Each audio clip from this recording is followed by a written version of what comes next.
right, guys, so we are back, and World of Tanks is going to be the next game in this 3-game series.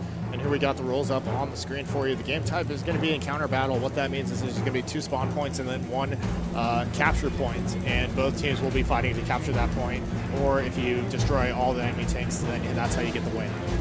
It's going to be 5 versus 5 format, and it's going to be best of 3. The maps are going to be steps, like we said, and it's basically going to be they play steps 3 times in a row, and the winner 2 out of 3. You know, that's how that'll be decided.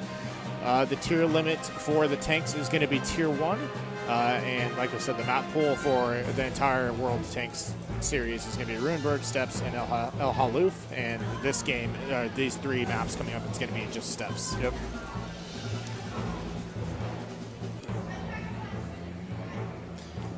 All right. In the event of a draw, the following area. The following tiebreaker rules will apply. Both teams have players alive, and then basically if there's a tie, then the team with the most amount of players alive will take the win, and if they have the same amount of players alive, then the team with the most health will take the win in the tiebreak result. There you go. I want to talk to you.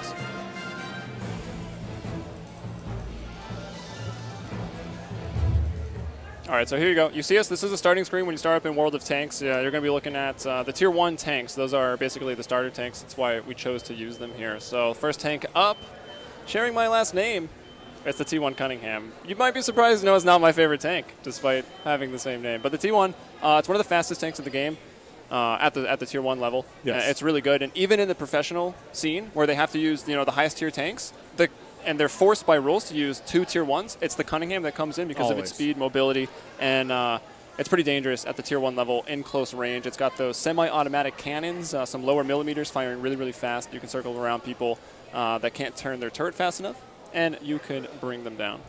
Yeah, like you said, good for scouting and as well as for the close range combat because of the speed that it has. You could just zoom around other tanks and shoot them in the back and do lots of damage. Their guns do penetrate pretty well at close range, so a very good tank to use. And the second tank we'll move on to in the Tier 1 is the Vickers Medium Mark 1. Yeah, and this is the tank that is most susceptible to being circled around. It's got a slow turret, but it's got a slow turret because it has a big gun. If you upgrade this Tier 1 tank to its highest gun, the 6-pounder, so obviously the shell that it's shooting weighs 6 pounds. It does a lot of damage. It can sometimes one-shot and usually two-shot any of the other Tier 1 tanks. But being a bigger tank, having to shave some weight off, the armor is very, very thin. So even though it's the medium tank of the bunch, you don't want it on the front lines in the firefight. You want it back a little bit. And some of the tanks we'll see later on, those are the tanks you're going to push up front. Exactly, and like you said, it is the only medium tank in the Tier 1 lineup, so you expect it to be, the big bruiser, the one that could do a lot of damage, which it can, but very vulnerable, and you can be destroyed very easily. So it's it's the glass cannon, I guess you could say. So you want to play very cautiously with that. So going into the next take is the German tank, the Light Tractor. I probably butchered that, but it's close enough, man. German's very literal. Lots of people Tractor. call it the LOL Tractor. So. Yeah, which we also will do. It's just a lot easier to say. So this tank, it's really good. You can see actually on the tracks there that they're armored in between. So it's a really good tank when you're in those when you're faced sideways against the building, peeking in and out, just back and forth, because it has better side armor than most. Also, it's not the most common sense, but don't upgrade the gun. The first gun that it has is so good. It's got great view range, really good sniping potential. So this is your sniping tank. Yeah, good penetration as well. And that's one thing that you don't, like you said, you might not think of that because you think you want to upgrade the guns, which isn't what you want to do with this tank. I mean, you would think, okay, I want to get the better gun. Which I mean, the upgraded guns aren't bad, but it just requires to be you in close proximity. Yeah, some of them are close range. Exactly. And another thing about this tank is that the engine is actually in the front.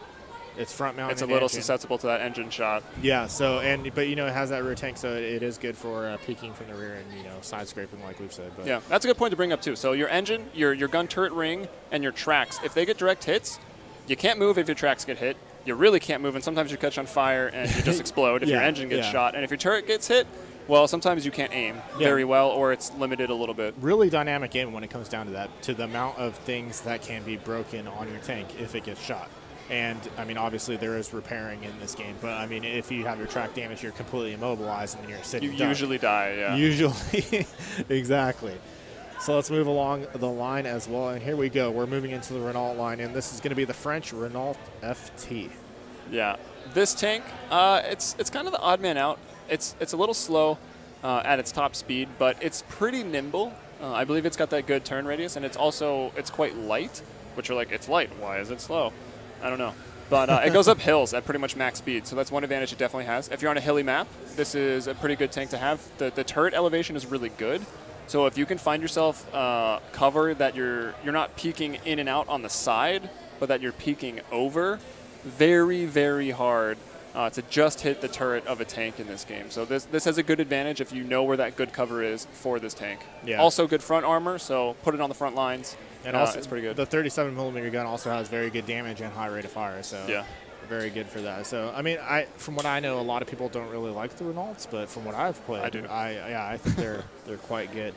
And it's because they're slow. That's it. People start this game, they're like, this tank is so slow. Well, I mean, when you first play and you don't have an upgraded tank, you're like, they're all pretty slow. Except the Cunningham. Is pretty slow.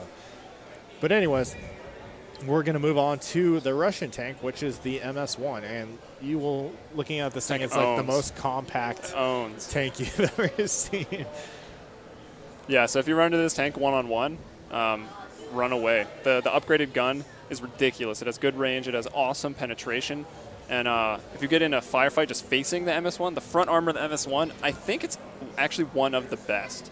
So it's really good. It has the most armor out of all the Tier 1 tanks. It's counterbalanced by the lowest HP. Exactly. So if you're exposed on the side, if you have bad positioning or you get flanked, you're done. But you can see, looking at the tracks, there's no armor there. You could shoot a BB gun at that and you'd probably break the tracks. Exactly. So, I mean, that each tank has a pro and a con to it. So, I mean, it's pretty balanced. Exactly. And then we'll move on to the Renault NC31, the Chinese tank. Yeah, so obviously Renault building this one as well. So it's kind of the same. It's a little slower. It's really agile when you're turning. So again, you got that good traverse left to right. Oh, it looks like our lobby's being set up too. So that's good. Good news for everybody. We'll finish off here though. Yeah, we'll finish going through all the tanks though. But yeah, this is, I don't know. I mean, it's similar in both facets. Again, good turret elevation. And we'll see the next Renault coming up is the Renault that really differs. Yeah, I know this is your favorite. Yeah, the Japanese tank here also by Renault, the Otso. So obviously you can see it's very similar in its structure, good turret elevation, again, long track, so it's very agile, turning left to right. Again, not a good top speed, but gun depression, aiming down. This is the only tank at Tier 1. You can almost shoot your own engine out of this tank. And that's, that might play that's actually going to play a huge part in all the maps. There's different elevation changes in all the maps. Well, probably not. Haloof would be the best map. Yeah, exactly. So we did get our invite, so let's go ahead and join this lobby here. And I'm going to go to spectator mode, and we'll get moved over, and there we go. Yeah. So, guys, like we said, we are going to be on steps. You can see the mini-map right there. You see the two spawn points are pretty much right next to each other, and then the capture point where the flag is, that's going to be where the tanks want to go if they want to win by capture. Of course, if they want, they could just, go head-to-head with each other. They can, yeah, it could happen. And just have a firefight out in the open. That would probably be the shortest game. It might be what we see in the first match. It might be, yeah. We'll see what they're going to go here, and you can actually see their tank lineups here. So, lots of T1s. Yeah, I mean, this is a pretty open map. It's just grassy fields. I mean, that's what a step is. So and all this. I do actually see one medium tank. The Mark 1 is in there. So that player, that's Thane. He's going to want to play, like we said, he's going to want to play back. Maybe try to find an outer edge to the flag and then sit in a bush and try to snipe somebody or sit on a ledge. Well, the map overview is going away. We'll have it back in game in a second. So you see those two spawn points. You need to keep, on each team, you kind of need to keep one or two tanks. We'll see what the teams decide to do in your spawn or at least around it, maybe push up to the road. Because you don't want to get flanked if you're going for the capture. and then suddenly you're on the capture flag, and you're just gonna get flanked. Yeah. And okay, yeah, we'll lock on a tank here in about 10 seconds. Okay, when the battle starts. Yeah.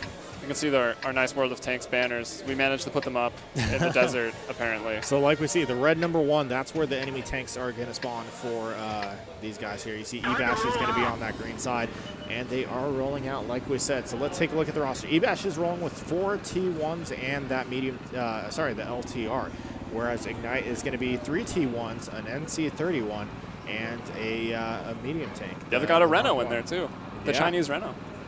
And if you look at the map, the mini-map, you see both teams are actually heading straight for the flag. They're not going to go for any potential, just head-on collisions, try to attack each other. Which honestly, with one of these LTs, with one of the T1s, I would have expected maybe someone to go scout and see what the enemy team is going to try to do. I mean, they have that speed. They could, maneuver very quickly. If they do get in trouble, they could obviously. Clutch actually just crashed into a rock. Is it Clutch? Not Clutch in this situation, no. No, having some trouble. Yeah, I thought maybe both teams for either side might move up to the D or the E line. As you can see there on the mini-map, you've got your numerics on both sides. So you can see the D line is going to be that row across. And in this game, if any point of your tank has a line of sight drawn to another tank, it will pop up on the map for your team, so you know where they are. And it's good. And you can do that by hiding in a bush. The other team won't see you, and you'll get both. They're just rushing the flag. And actually, red team here is pretty far away, so it's going to be Ebash that moves on to the capture point first. It takes a while to capture this point. Yeah. In this mode, it does take longer to capture the flag. But you see, they have their whole team in the capture point, except for that. I wonder where Moncraze is going to go. He's in that tractor. Yeah. The LOL tractor, that sniping tank. He needs to post up. Again, it's a step. There's not a lot of cover. There's some trees and there's some grass. It's actually red that's a little more fortified. Right now. We do see the tanks are rolling over, and it's going to be Clutch and Do the Do coming out first. You see Do the Do does take a lot of damage, and he immediately goes down.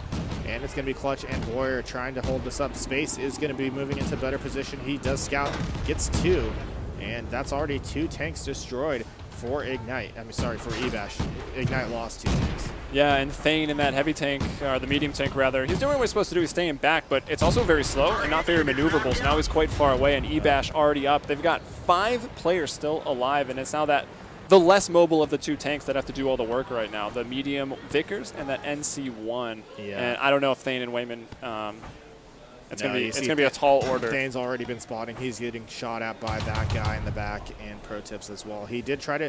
And you know what, Thane actually, he went for the upgraded gun, the automatic, which not really the best gun you want to have in that medium Mark 1. Yeah, it's a ridiculous gun. It's 15 millimeters, crazy rate of fire, fast reload, but you got to be up close and personal, and that's not what you want to do in this tank. It does have good. I mean, he's at a decent distance right here, but the problem is that he's facing against 5 people, so he's going to get destroyed quick. As you just see, Wayman does go down. That's going to leave Thane as the last man alive. He did get 50% damage onto that guy as he was trying to shoot in, but you see, they have him. They know his. They captured the point, so the map's just going to end there. World of Tanks gives no warning. Very abrupt. It's just out of it. So that's map 1 for Ebash. Ebash, yeah. I mean, you saw they went for the strategy to stack up on the light tanks, the quick tanks. Thank you. Stack up on the light tanks, the quick tanks, and rush the point. Yeah. So now we see why they've got all T1s and even the LOL tractor there. It's pretty fast as well. It's like the second most mobile tank. I mean, going against the lineup, are they allowed to switch tanks in between games? I mean, I don't see why not. I would hope so. But if they I don't think Ebash is going to want to. No, yeah, Ebash, I mean, their strategy is working fine. I'd like to see Ignite do something different. I'd like to see them push some tanks out here so they can get their heavier tanks out, the bigger fire, and they can sort of get some pot shots in as I guess, whoever's red is going to be moving towards that capture point. Yeah, you do actually see one of the members of Ebash did leave, and Clutch did leave as well, so they must be switching up their tanks here, which is a smart play because – I mean, what Ebash did, just rush the light quick tanks to the capture point, and you saw it. It was 5 versus 3. So, your slow tanks take so long to get there. It's just an uneven fight, and they demolished Ignite. Yeah. I mean, Ebash, I was a little worried because Ebash are on the capture point. They're out in the open. It was Ignite peeking around behind the rocks, but really, Ebash knew where they were coming from. As soon as that peak came out and they killed 2 tanks, man advantage, not much you can do after that. I mean, they were already established, and the way that the capture point looked to me was it's kind of sunken. Yeah, so, a little bit. I mean, unless you're in the Otsu, then you're not really going to be able to shoot down at the people in Maybe the that's what he's getting here. Yeah. They're switching to the Otsu. I convinced some of the Howie's players to use the Otsu, so we will see it today. Oh, all right. Wonderful. But, yeah, so, you know, they definitely need to, if Ebash is going to continue going for that speed to just get into the capture point, then Ignite needs to respond in kind. They need to get more T1s on their lineup because, like I said, I mean, if they try to set up on the outskirts when everybody's in the capture point, I mean, I don't know if they'll be able to get there in time to do enough damage. Yeah. I mean, when you do damage to somebody, it resets their time in the capture point, but if you have 4 or 5 people in there, what does it matter? Yeah, and in the first round, again, we just saw all the players on both teams just stay in groups of 5. Yeah. 5 and 5. I'd hope to see, maybe we see from this game, a little bit more diversity. Maybe send 3 over to the capture point, keep a couple people further back for that suppressive fire. Maybe we see Moncrez. I pointed it out. He was basically with his team, but he could have been playing further back. He's got incredible range. He's got great view distance. He could also, you know, he's got the good spotting range, so he can go forward as well. As a bit of a delay in the lobby, so we're going to take a look at Ignite and Ebash. Those are the 2 teams that are playing in Chicago and Indianapolis.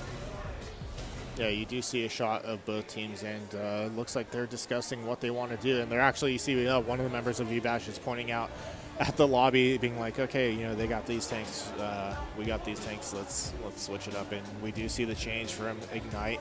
No, actually sticking with the same No, they lineup. stayed the same, yeah. Discussing differently, I guess, after they left. Maybe it was an accidental leave, I don't know. Maybe. So we are back into the map. So we got 29 seconds until this one starts. Like you said, it's going to be interesting to see. And actually, we switched spawn locations here. So I wonder, it's going to be interesting to see if the other spawn point is closer. And maybe... Looks like green. Green? It's hard to tell. Yeah, it is hard to I'd tell. assume they're equidistant, but... I would as well.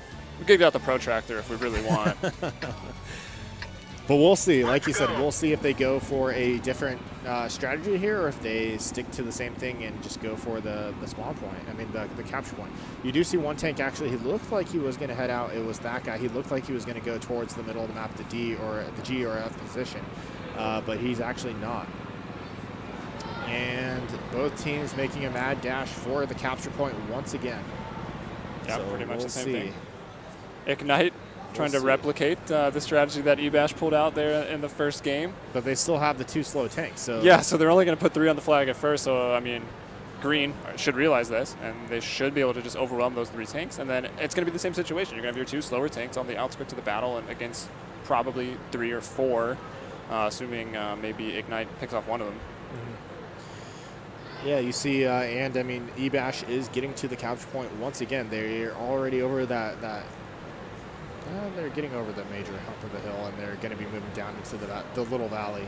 And they're in a good position. You see that rock ahead from Pro Tips. That would be a good spot for the Lol Tractor to actually get behind while his teammates get into the cap point. And he could use that as cover and pick up the slower tanks as they're going to get vision of each other right now. Maybe we can see some shots go off. Tanks lose accuracy when they're moving, of course, you might expect. Like CSGO, if you're running, you're not very accurate.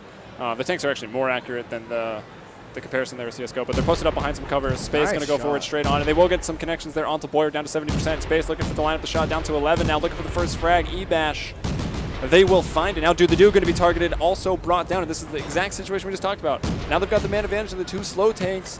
They aren't there. Yeah. Not a good open map, wide open map for those slow tanks. No, and that's really a problem, especially when you have your team going in without you. Maybe if they waited for the 2 slower tanks to get there and had them maybe going first. It takes a long time to capture. They would have had the time.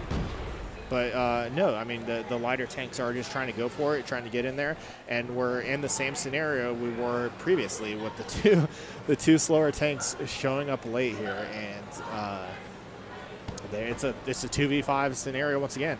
And you actually see that's you don't see his full name on the side there, but one of the best players. I can't get over there. If you control click, you'll bring him out. Okay. There you go. We'll bring it up. Better for the viewers there. There we go. Those hidden UI features. Yes. So again, this is the tank. Slow turret traverse, hard to aim, can't aim down. You're peeking over a hill. You got no armor. Thane once again stuck, trying to do the impossible. He actually got a kill right there. Oh, but he did pick one off. Did he switch guns? I thought I heard he's using the 15 mil still. He's close enough where the 15 mil is going to be good for him. But yeah. Now he's getting lit up. Yeah, like you said, it is sunken in. So now they've got that cover. They're obviously not behind anything right in front of them, but this slope. They have the slope cover. Yeah, they need the Atsu. I mean, as soon as you start cresting that, they're just going to start lighting you up, and you can't even aim at them. Yeah. So, I mean, that's a great play by Evash to get that position once they've established control. And, I mean, you know, once they pick up those first 3 kills, which they played it that very well in its own. I mean, they locked eyes with the enemy, the other team as they were both approaching, and the other team decided to keep going, try to get in the cap zone. Evash decided, we're going to stop, we're going to plant, we're going to get our aim set, and we're going to just start annihilating you guys. And they did. They got those early kills. Yeah. Looks like, there you go. So we'll see. Nothing changed from that one. We'll see if they go back to the drawing board for this. Well, Evash, they're walking away. Did we play out these best of 3s? We do play it out, yeah. Oh, even the best of 3. The best of 3ception right now. The best of 3 to finish off the best of 3 over the multiple games. So yeah, I do believe we do play it out. But Evash does pick up that one. So Ignite, they were the better team in CS:GO. Evash won smokes the are good. Trackmania. Yeah. No smokes in World of Tanks. No smokes in World of Tanks. But I mean, I feel like that should be a mod that you get in a tank like. There like honestly might be. I haven't got my way all the way up to the highest tiers. Either, yeah. They might have some of the smokes and camouflage. Yeah. But yeah, it looks like Ignite, or rather, sorry, Ebash here are ready to move on as the victors. I guess one more game. Yeah, and yeah, they got one more game of World of Tanks, but then after that, that's going to be it. And like we said, Ebash is. Well, they've already won, right? They just got to play out. Won, yeah, just got to play it out. So we'll see. Maybe we'll see something fun coming out from the tank setups. Yeah, I'd like to see something a little different. All Vickers. All Vickers, yeah. Or all Lol Tractors. Yes. Yeah, Ebash did win. So they pick up that win, and obviously with the Trackmania, that's 2-0 there. So they pick up this set. And are they going to be playing again next, or are they the 3rd match? Yeah, we're actually going to see. Well, we've got a bit of a break after this, about an hour break. So yeah, you guys can enjoy the venue cams. Who's the next? We've got Howie's versus Ebash coming up, and we're going to go through the games again in the same order. It'll be at 7:30 Pacific time. We've got CS:GO. It'll be starting off with Dust 2 for Howie's versus Ebash.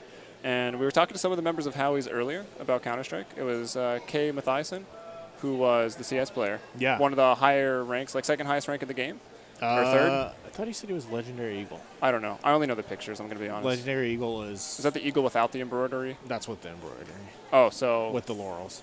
4th? So that's 3rd, because then there's Supreme Master, that's First pretty good. Class, and then Global, I think. Not that rank determines everything just from matchmaking, but he definitely knows what he's doing. And you do see, we just saw the cameras live from Ignite and Ebash. Ebash cleared out, so maybe they won't be finishing out their BO3. But either way, you see the schedule is up on screen. We're going to be finishing this off here, and then we go to some Nvidia announcements, which I'm excited to hear about. I would hope it's going to be something very exciting. And then we got Howie's versus Ebash coming up after that for another 3-game series of CS:GO, Trackmania, and World of Tanks, and then Howie's versus Ignite after that. Yeah, and then after that announcement, when we come back on, we'll even break down some of it, give you our thoughts on that big Nvidia announcement coming up here. Oh yeah, in just a little bit. Oh yeah, because I'm anxious to hear what they have to say as well, and I will definitely have an opinion about it. Yeah, that's basically our job, right? To have opinions about things. Pretty much, yeah. So we'll have some.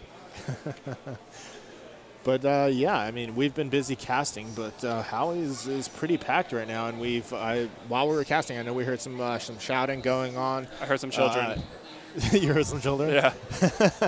Yeah, Nvidia is here. I mean, they got a booth set up. They got swag giving out. So, I mean, if you guys are local and watching this cast, head on down to Howie's Game Shack, or even if you're local to Indianapolis or Chicago, go to Ignite, go to Ebash, come join in on this, because I believe... Get yourself some swag. Yeah, get yourself some swag. Nvidia's handed out some goodies. They are.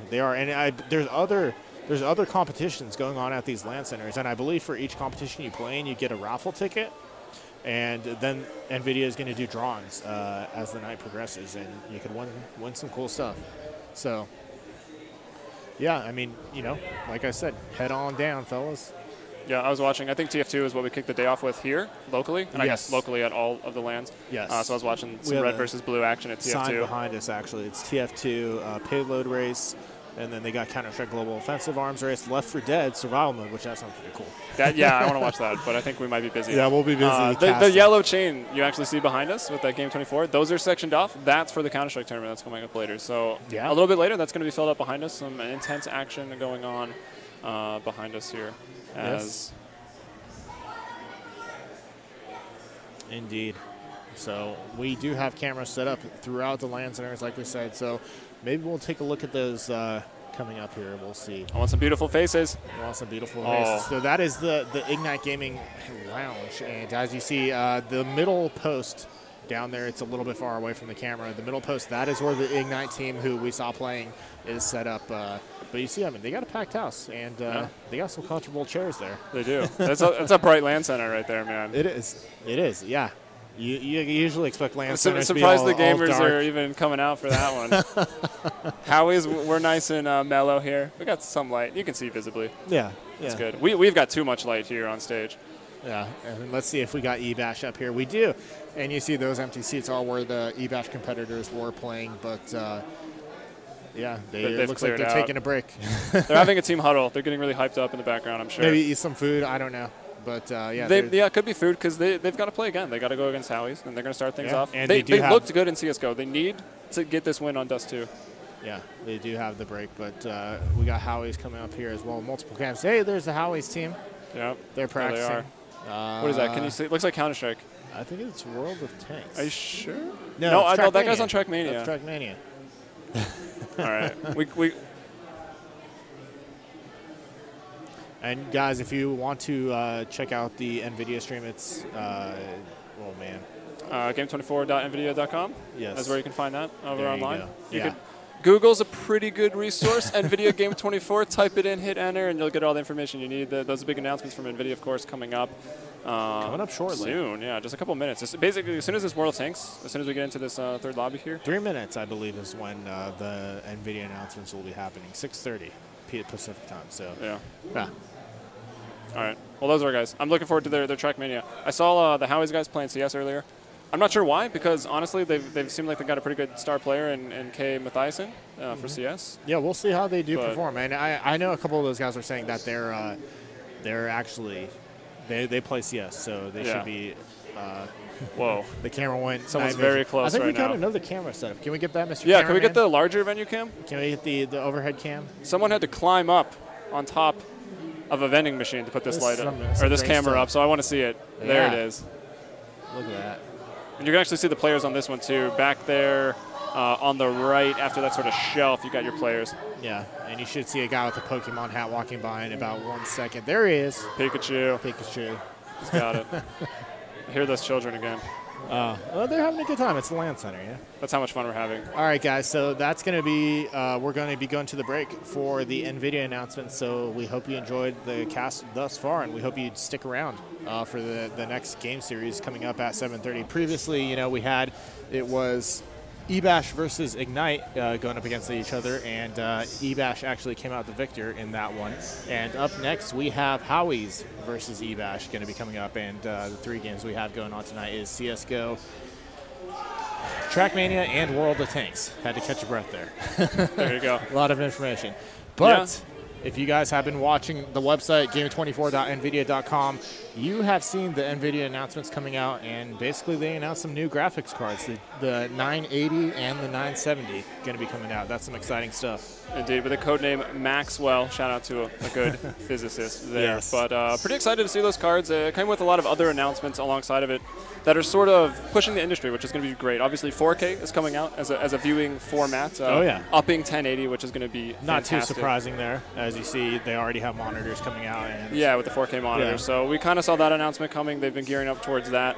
and that means some pretty awesome things. They've also got their monitor here on site, so it's their 4K monitor, which is going to be great. Even if you don't have a 4K card, this monitor is going to do some pretty neat stuff for your games, which is going to be pretty awesome. And they had some other points.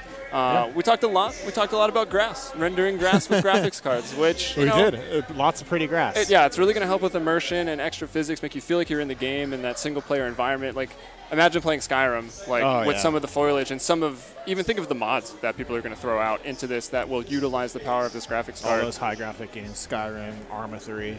Yeah. I mean, those are going to be great with the 4K monitors and the rendering.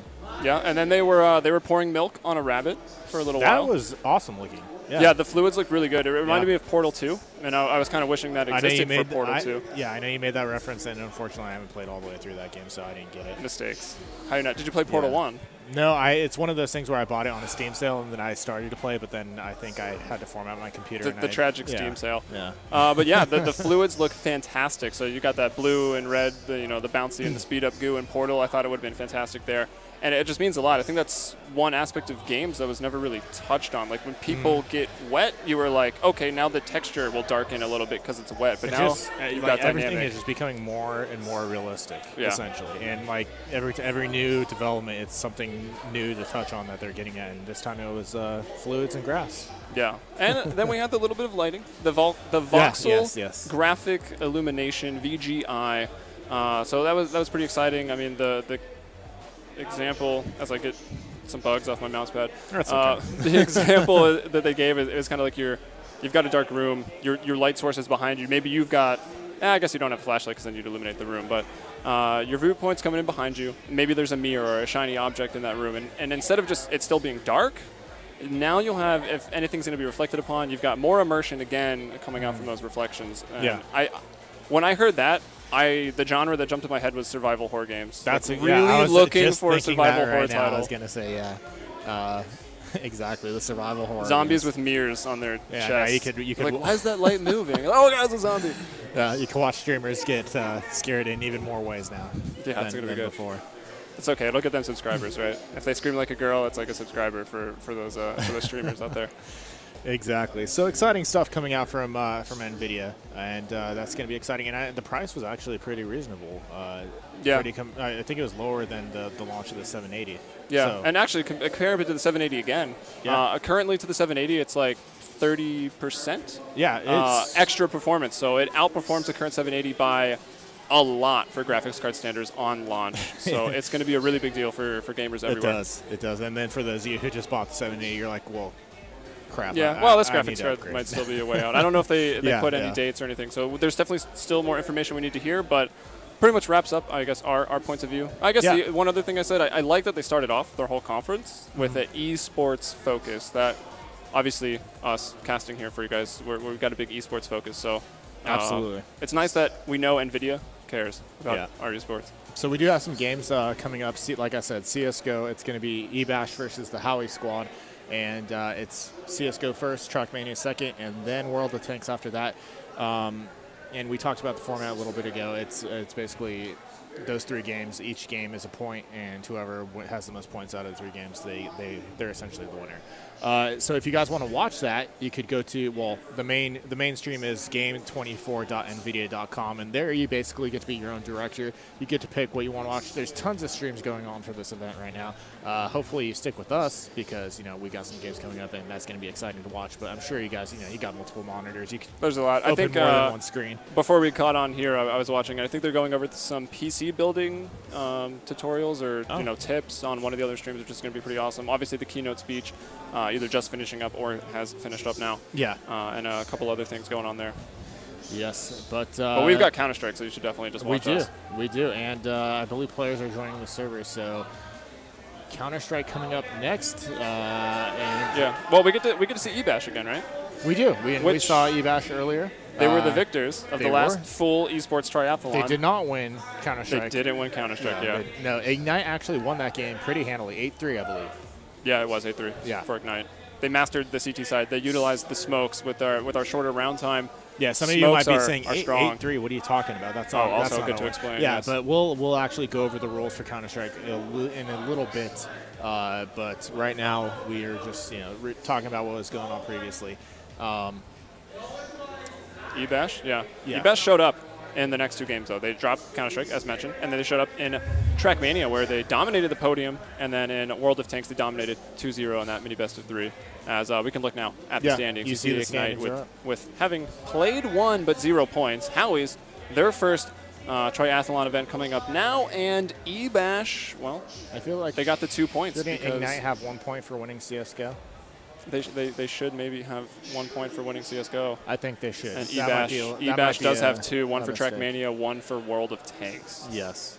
So either way, you see eBash is in the lead regardless. But Howie's Game Shack versus eBash is going to be coming up right now. Howie's actually playing under a different team in game, Synergy G. Yeah, this is their game. We've been talking to the players. Obviously, these are the players on site because we're at Howie's Game Shack here in California. Yeah, we mentioned earlier we were going to go over the rules, and they'll become up here in just a moment. But Synergy G is what they're tagged up in here. They are an actual team, and it's a different format, but they're looking to show their stuff here and get a quick win, because winning 1 point, and then they're tied up with Ignite. Yeah. So up there.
All right, so we got the Counter-Strike Global Offensive rules on the screen for you guys. It's going to be 5 versus 5, pretty standard format there.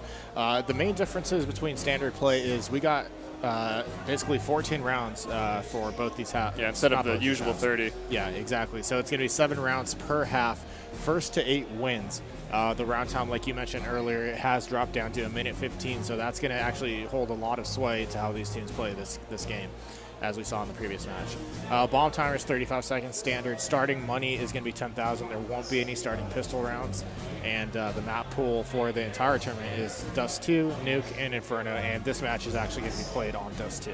The good old favorite. Pretty much the only map that actually exists. Exactly. The inside joke in the CSGO, it is the only map that exists. Yeah, and in the event of a tie, guys, of score of 7-7, there will be a 1-round sudden death overtime, and basically whoever wins that round, they're going to be the winner. Yeah, I like it. I like it as well. We haven't seen one yet. I wonder if it's still going to be like play CS, that go to plant the bomb, or if the 1-round sudden death is going to be like, let's just frag. I don't know. It's yet to be seen. I'm sure it's gonna.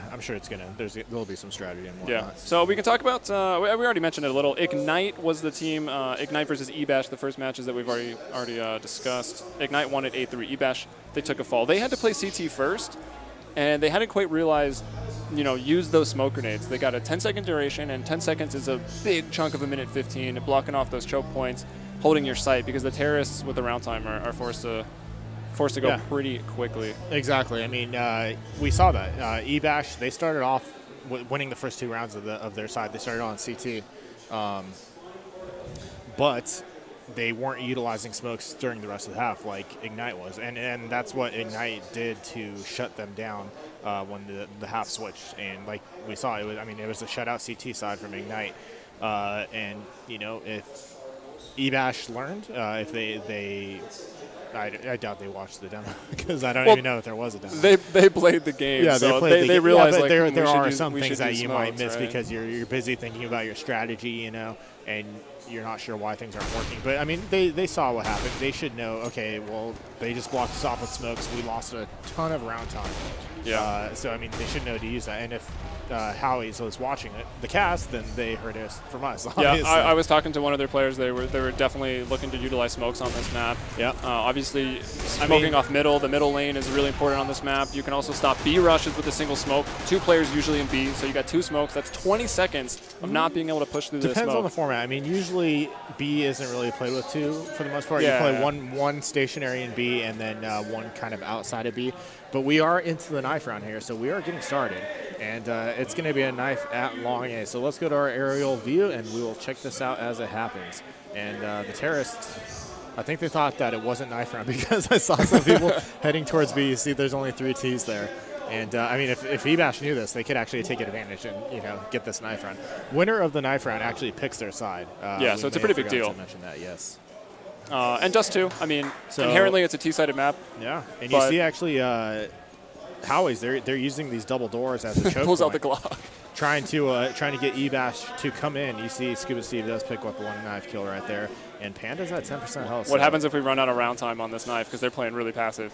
Most players wins? Yeah, most players and most health. Oh, we're having a bunch of frags now as the CTs are storming in, and Scuba Steve getting an assist on his, getting a lot of kills. He gets 3, I think, knives. Yep.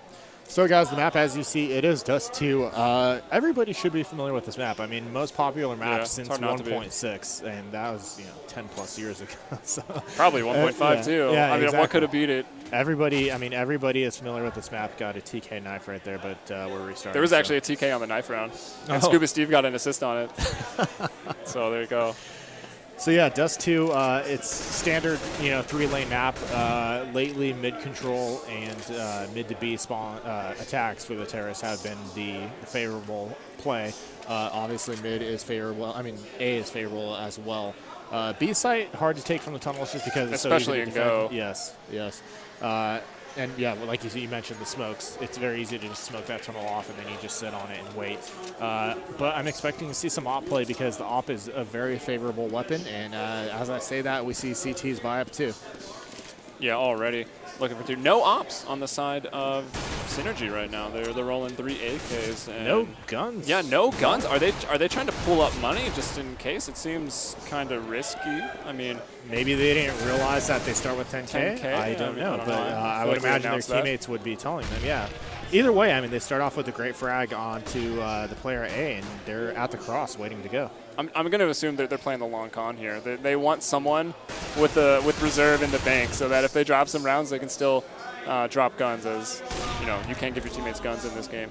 But another nice op there from Pro Tips as trying to cross, and that's bomb down. So now 20 seconds, so the terrorists have to move, and now that the bomb's down, they have to get it. Another op, it looks like he gets a shoulder hit in there, bringing him down to 53 HP, and G-Man will actually bring down Pro Tips, and now Moncraze with that silenced M4 bring it down G-Man, but it's Panda who's planted the bomb. 35 seconds on the clock now, so that will extend the round, and that's the objectives the terrorists desperately. But Carol Filmzell brings down Panda in sight there. Now we're going to transition over into Moncraze, reloading. Only 20 bullets in this gun. Kind of its limitation, how they balanced out that gun, and headshot onto the hot tamale will secure the round. But they planted the bomb, so terrorists get a little bit extra money there. Yeah, and I mean, 2 of the players from Synergy, or Howie's Game Shock, they didn't even have guns that round. So yeah. Now they do. So maybe that was a strategy. Buy up 2 ops. And a P90. And save. I mean, either way. And, yeah, the P90. Interesting. I mean, we have... That was the guy who didn't buy. So he didn't buy, and then he bought into a submachine gun. So he'll have 10K even if they lose this round. Yeah, the only thing I'm worried about here is Howie's Game Shack doesn't have any grenades on their team. Came out to send, he's the only one who got nades. Oh, nice shot from Scuba Steve playing that op roll in middle.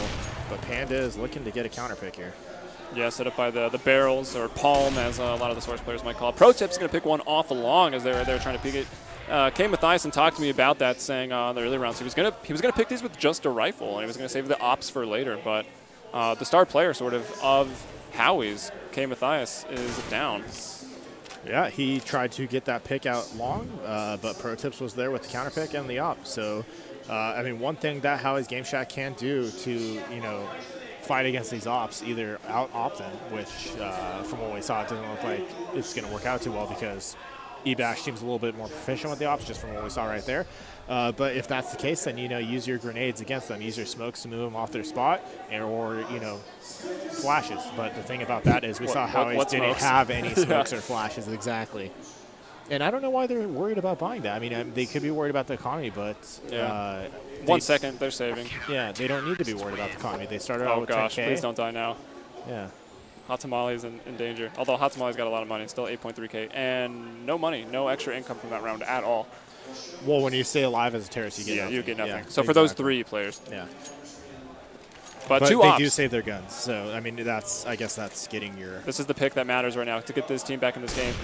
3 cross, so they were not there on the pick quickly. We've got 1 in middle, and they are playing a 2 setup in B. Yes. Kind of just keeping 1 at A. We've got our 4-man there. Pro tips. The man with the big ace in the last CS match. The 2-1-2 for the CT is pretty much the old style of playing the map. Usually you play a 3 at A nowadays, and 1 mid, 1 B for the most part. And you know, K Matheson, he actually saw that through the double doors. He saw the 3 people cross. If he, you know, wanted to tell his team this, he would know that A is going to be the weaker site. Yeah, very nice pick indeed. A is going to be the weaker site, but they're still deciding to go with B. All right, Carroll's trying to spray him down, but again, that 20-bolt limitation. The CTs will actually bring down 2 of them, but it's the terrorists. They've taken out 3 now. P90 spray down from space. He will take out Top Gun, and we're going to be Hot Tamale flashed up in the site, killing his teammate. Bit of friendly fire, red on red, I guess we'll call it. It's usually blue on blue, but Hot Tamale, and he's going to be brought down by P90 on P90 action coming out here. Short range here, spraying into the site again, going to get another one. Space with 3 P90 kills, and now Pro Tips scoops up the red line op, and he liked his own skin better. Yeah, I mean, they did get the entries into B. They got into the site. They just couldn't hold it. Still, I mean, I think if you have the information that Ebash is playing that setup to the 2-1-2, you want to attack A. You want to you know, either flash out long, get the quick pick there, or smoke double doors and go fast cat. Yeah, I prefer cat personally. Long, a lot of times they're set up there with the op, as we see Pro Tips now taking out G-Man. Panda, though, will get the trade-off, so it's a good trade, 1 for 1. The downside of that is those CTs still have 2 ops, and Panda now, I mean, only 1 op for his Howies. And actually, Hot Tamale rocking the Galil. Yeah, upgrading from that P90. He's he upgraded to the big boys guns. Yeah, P90 not so great in CSGO. I mean, it does work in the save rounds or the eco rounds when you're playing against pistols, but we see the Sentry is going up to cat right now. Well, I'm in space. Who are we to tell him how to play? He got 3 kills with the P90 in the last round. He's looking for more. There's 3 terrorists in the site at space by himself right now, 1 at barrels. And, well, Camera Auto Director had a different frame of mind. It's going to be Panda taking on space with that op up in that site, so that was his fate, and Moncray's getting another pick off there on Panda, and it's K. Mathiasen. Bomb looks to be planted for long. He's posted up in the pit, and we've got Top Gun here, sort of CT spawn area on that dumpster, looking to get Moncrays. Moncrays doesn't suspect it. He sees it now, but is it? No, it's not too late. Top Gun, possibly not the top gun for the team. Yeah, either way, they got the bomb planted. They had K. Mathiasen, in the pit, and it was planted for long, so they were in a good spot right there. And you saw that even though they lost their 2 people, the CTs were a little slow on the retake, and it was just not enough time to get in there and defuse the bomb. So we do see a round going to Howie's Game Shack right now, and they really needed that. But I'm seeing triple off play. And I think that's too many ops. I would agree. Yeah, I don't even like having 2 on my team, to be honest. I mean, maybe 1 for mid, 1 for long. It is just 2 after all. I mean, two ops on a defensive position, CT side, it works. It can work T side, but for the most part, it's too much. Yeah, indeed. Need that close power to actually take the sites. All right, it looks like Scuba Steve took quite a bit of damage over on. He's outside of B, so I think it got lit up trying to cross middle. One was peeking there at Xbox looking for him. But again, mid's actually completely open. They've transferred 3 over to B. Scuba Steve maybe a little scared because he took that damage. He backs off, which could be a mistake, but not really, because Space is up here close quarters with that P90. Brings down 2, looking for another. We'll find him. Hot Tamale in the corner. Can't react in time. Drops the bomb, and Space once again getting a 3K round. Could get more, but a 3K round right now. Look at this flank from J Top Gun. He is at the back of 3 people. I mean, if he plays this right, he could come up with all 3 kills right here. Oh, it's going to be up to Top Gun. Scuba Steve's actually surrounding him in the window. He doesn't quite see it. Now he's got the back exposed. Scuba Steve will bring him down. So the first to take damage, but the one to get the last kill for the round. Yeah, I mean, when you're in that position, it's hard to, you see people's backs, you get excited, and you just start shooting. You need to make sure you line up those headshots, get one-shot kills. Patience is a virtue. It is. It really is. The economy and the hot tamale buying a Negev. A Negev. So I kind of want to just go to his perspective. Yeah, is this the round where we just watch the hot tamale? His crouch walk spraying Negev? 150 rounds. I mean, this gun owns in this game. Bit of recoil, as you might expect. About to frag his teammate. Doesn't shoot. And now he's looking for, he gets one headshot onto Mon. Craze is going for more. You see the recoil come into effect. As soon as you shoot with this gun, you're aiming up like an inch higher. Yeah, you just immediately pull down with the mouse when you start spraying. And the biggest problem is this gun is expensive. Yeah. So now, I mean, you're a man down. But he's been buying P90s. So. That's true. He's the moneymaker right now, buying the P90s. We'll see. But here's this smoke. 30 seconds left. That smoke's going to last for 10 more seconds. So at about 20, Howie's going to decide. But it's going to be tough. 2 more rounds remaining in the half. As Space brings down another, and who are we to criticize the Pro 90, dude? He's third 3K round. Yeah, exactly. It's working out for him. He keeps running into just hordes of Howie's Game Shack, and he is doing work with it. So, and look at his money. He's at 10K, so he's building up quite the bank. Howie's, unfortunately, they're short on cash, and you see that in their buy. See a Bison and a P90 along with a couple of rifles, but no nades once again, and head armor missing on 2 people. Yeah, just that economy again. We got the Bison out, so we can see that Bison. But generally, it's a T-sided map, so this is a pretty dire situation actually for Howie's. Sure, the round time kind of flips it over. Slightly T-sided. I'm one of the people who say that it's actually CT-sided. It's just the whole mid to B play. It's something new, kind of, that people had to adjust to, and now I think the pros are adjusting to it, and they are making it a slightly more CT-sided. Which shows the depth of Counter-Strike, right? Yeah. How long has this map been popular? 10 years, and now we're finding a new way to play it, a new play style, and a mindset. Yeah. It's crazy. But so far, back into the round, we can see that it's not going well. The bomb, they can't even get it. It bounced up onto the box. They're going to have to boost for it. He can jump for it, right? He can just jump for it, yeah. Yeah, I don't know if Hot Tamale is going to realize that. He's scoping in there with the Krieg, and you can see this sort of new school CSGO scopes here. Very COD-like, honestly. Yeah, a little. It got criticized. I actually really like it. They had to change it because when they buffed these guns, get the bomb. Yeah, they have to boost for it, and they failed to do so. So 6-1, that's the score at the half here for. That's strange because usually if you if the bomb falls in a place that you can't get it, it usually gets tossed out into somewhere that could be grabbed. But I mean, Evash played that really well. Synergy having some trouble, and you see Space actually top fragging for Evash with that P90. Pro 90, excuse us. Pro 90, exactly. But we are on the second half here, guys, and we are live.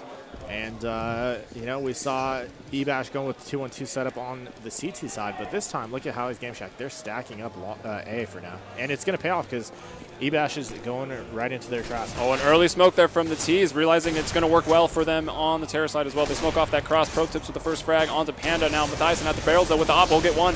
There's a lot of people lined up at this cross, and a couple P90s on the field. The Tamale and Space both using the P90 that they showed to like, but Scuba Steve. Oh, actually, that was Space, rather, over there on Cat with just the Glock, not buying out. Nice. Maybe he ran out of ammo, and another op shot there from Steve. Sight is open, and now if they plant this and win the round, which they likely should, G-Man's in a position where he should just save his gun, but not gonna bother Scuba Steve. We'll chop him down. He was a little too slow on his flank. You saw him coming through T-spawn, but by the time he was even coming along, everyone on his team was dead. And you don't want that to happen. You want to make sure you get out there as quickly as possible so that way you catch the enemy in a firefight with your team and you get the easy kills. Yeah. No, it could just be the map, but I feel like Ebash looks a lot better in their second showing of CSGO. They didn't look bad on it. Yeah, they honestly didn't even look bad. It was close. Yeah, it was. And it's going to be K Matheson. So the star player here posted up Insight just at the boxes. Hot Tamale's there with that auto sniper. Will bring down Pro Tips. He's going to get more. The bomb is down. He gets Moncrates, gets a headshot there. Looked like it was through the box, but not quite onto Carroll. Now just hiding. Oh, Scuba Steve, excuse me, with a nice headshot and another pick. He's going to get Hot Tamale out of Game Helper, or Cars as they call it, but Panda with the Galil with the frag into the headshot will bring down Steve, and this is a must-win situation right now. They're playing for the tie on the side of Howie's Game Shack. Well, they stopped the win from happening for Auto Director Spaz is out. Yeah, sometimes it just randomly switches cameras. But yeah, Howie's, you know, they stopped the win from happening there for eBash, so they do stop the bleeding a little bit. You see their economy is still very low. G-Man is the only one who has enough money to buy if they lose. Well, if they lose this round, they lose. Not going to matter. Yeah, Even if he had the money, he couldn't use it. And it's a B-Rush. Look at the Mag 7. It's up on K Mathian. Where is he actually playing right now? Swag 7? Yeah, the Swag 7, excuse me. He's going close into the doors. He's flanking here with this with the Mag 7. I think he's maybe the man to watch, but it's space once again bringing everybody down. Only Moncray's fallen, among the fallen for eBash here in what looks to be their final round. It's 2-on-4 advantage for eBash. The Mag 7 is trying to do as much work as possible, but the Op's a one-shot kill at that range as well, so he will be brought down. The Op is a one-shot kill at any. Basically, unless you're really unlucky. Yeah. So that's going to be the game, guys. 8-2, eBash wins it. And let's take a look at the cameras of the locations. eBash. They look about the same as they did when they lost. So they seem pretty confident. I mean, it seemed like that win came pretty easy to them, which it did. I'm not going to lie. Yeah. And Howie's Game Shack, they look like they're thinking about it. They're wondering what happened. Yeah, well, they don't have to think about it too much longer. It'll be Track Mania that's coming up next for them. Which I actually saw them playing it quite a bit, so maybe they'll pull something out. Yeah, I'm unsure of who I was talking to, but one of their players looked pretty solid. Yeah, it was, I believe, the guy closest to the camera here. I don't remember the handle, unfortunately, but... yeah, right there, closest to the camera. Yeah. We'll be back with Track Mania, so stay tuned.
And we're back with Trackmania 2 Stadium as the next game. We got the rules up on the screen for you guys.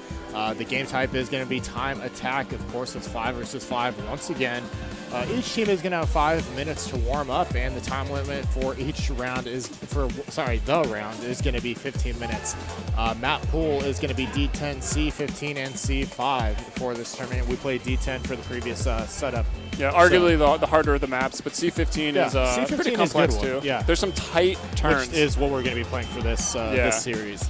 All players on both teams will race for 50 minutes, like I said previously, on the single track. At the end of the race, players will be ranked based on their fastest lap time, and they'll be assigned points based on where they finish at the end of the time limit. And we'll check out the point screen coming up right now. The point breakdown is on the screen for you guys. As you can see, first place, if you get first place, you get 10 points. Second place, 9 points. Third place, 8 points. Fourth place, 7 points, so on and so on. And 10th place gets 1 point for their team. If both teams end up in a tie, then it's going to be the player who has the fastest lap time out of the game who's going to determine the winner for the teams. Yeah, and unfortunately right now for Howie's, we saw eBash absolutely dominate going up against Ignite. They had 5 of the 6 pole positions with when totaled up, it came to 36-19, and that was on the hardest track. Now they're playing a slightly easier one, and they're going to be looking to dominate pole positioning. They will, and like you said, I mean, eBash looked great, so we'll see. We'll see how that's going to play out for this game coming up. Yeah, players currently warming up right now on the server. We've got who do we got in here? Oh, actually, I think we've got everybody lined up. Did I join the wrong server? Yeah, server number 2 right now. So I see. Then that's the problem. So we'll have the game up momentarily for you guys, but seeing some people run through these laps in their warm-up, getting to know the map. They played before. We saw them running around it last night. eBash was practicing Trackmania heavily. Yeah. I know we touched on that when we had Ignite versus eBash. We've seen eBash practicing a lot, and from thus far, it looks like it's really paid off, especially in World of Tanks. Like, they dominated World of Tanks. They really did. They had that map down. And like you saw, they got into the low point of the map, and they just defended it perfectly. Very textbook hold.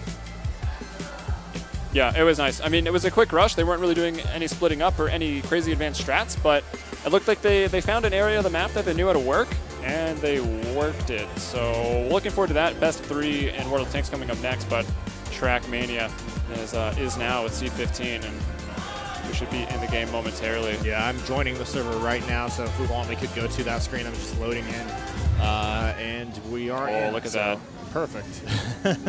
Perfect transition.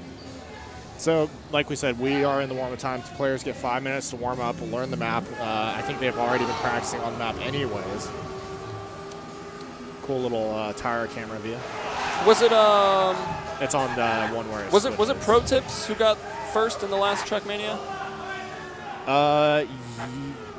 Was it? No. Yeah, it was. It was Pro Tips. Yeah, I think it was Pro Tips. It was Pro first. Tips and then Ladyfingers second. Yeah, it was pretty close between the two of them, but it was Pro Tips out there in first. Clutch was the only player for Ignite that was actually in pole positioning. And Clutch turned out to be pretty clutch, and we'll see Ignite coming up next at 9 Pacific time. Obviously, with their CS:GO redemption quest for redemption, I guess Ignite wants it, but so since that'll be later. Since Pro Tip did get first on the last map, let's start out with his perspective. How we did this previously, guys, if you're new to the stream, basically we watched each person for 2 to 3 laps and just checking out their times. We're on Pro Tip right now. Oh, Horn, and hello. They got 1 minute and 20 seconds left of warm-up time to get this map down. So you see this map, the major asset here is this wall ride, and it's a longer wall ride than it's pretty hard, the majority of the map. So yeah, gauging your height on the wall is going to vary, obviously. You have to go a little bit higher, but you still want to remain as low as possible to get as much speed. You see the yellow arrows on the map. Those are speed boosts if you're new to this game, and we got some tight turns here as well that these guys need to be careful in. So he's looking good already. Like he's setting great times here, and through these sort of high-speed chicanes, there's quite a few of them on this map. You got to brake check here and slide in. Don't hit the wall like that guy just did. Yeah, fly off the track. If you hit that bump and you turn mid-air, the track you'll catch on it and go the direction you want to go. So that's one of those things that you want to. And you got to do that section quick, because the boost pad alone, we talked about the longer wall. If you hit a wall, you're going slow. That boost pad is not enough to get you across the wall. So you need this map. Chaining all the different sections together is extremely important, and we see Pro Tips doing really well as a warm-up ending in 20, and then we're going to have 15 minutes on the clock to set those poll times. Obviously, none of them being recorded now. If you check out the scoreboard, there's all question marks, but those will start being filled in. Yeah. So like we said, guys, it is time attack. So best time on a lap. And generally how it goes is the first lap you start off from stop position. So your second lap usually, well, if you complete the first lap, but your second lap is usually your fastest. Yeah, because you go flying through that. Exactly. Especially on this map. You have the momentum and speed already built up, and you just fly through, and you keep carrying it through as you go. But we are live here. The match has started. Lots of honking going on. Pro Tips, and look at this. It's a tie race already. Yeah, no unit collision in this game. Is all just about if it was the unit time. collision, it would be so messy. It would be ridiculous. And a couple people wiping out on the wall there. Pro Tips coming out so clean out of that turn. He's a little bit high. Pretty high. It's hard to make this turn if you go that high. You saw he lost a lot of time right there as Carol Fingers. Yeah. Carol Fingers. I said lady. Oh, was it Killer Lady Fingers? I said Lady Fingers. I don't know where I got who Lady Fingers is. I don't know. But yeah, Carol Films, he was second. So he knows what's up as well, overtaking his teammate. Now the second lap, this is the lap that really counts. So we'll keep it on Pro Tips for this, and then we'll switch off. We'll see what line. So this turn right here is one of the tougher turns. Getting right there, and that little bump, that usually catches a lot of people going into the wall ride, which is another important one. So checking the scoreboard after the first lap, it's Carol Films out front, as we saw him cross, 36.78. 37.90 for Pro Tips, and then 38 and a steep drop-off to fourth place. A 4-second difference looking at the Howie's team. And a couple of struggling members of eBash. Yeah. And then you just saw Pro Tips going through that high-speed chicane to the speed boost. He did get first with that. Yeah. 33.15. Took off, what, 5 seconds? So that's how big of a difference your second lap is. So if you mess up, you waste a lot of time because you've got to do 2 laps before you can actually get a decent time and an attempt at breaking your record. Yeah, and here we go. He's going through these high-speed chicanes once again. And as you see, the next important map area of the map is going to be this speed boost area where you have to do a U-turn. And you see he's hitting the brakes to do it very tightly. Yeah, and there's that bump, that slight bump. So if you're coming too fast, you go flying into the wall. And then there's a U-turn right after that too. So yeah, I mean, which you have to brake for. Yeah, the map looks kind of simple, but it's the tiny little details. So let's move it on to Howie's G-Man 536. And taking a look at the scores, you see Pro Tips and Scuba Steve's are... G-Man's an 8th.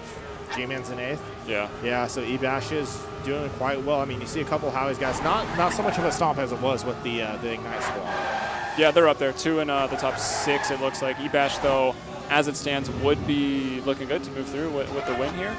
I'm in unlucky 13th place. That's fantastic. As G-Man struggles a little bit hitting that wall. So that's kind of what happens if you don't have the speed. You'll clip that wall, and honestly, your lap's kind of over, but you have to finish it because you need your second You can still build lap. up the momentum for the next. And you can do it right here. Exactly. If you don't run into that wall. Yeah, he's having a couple issues here.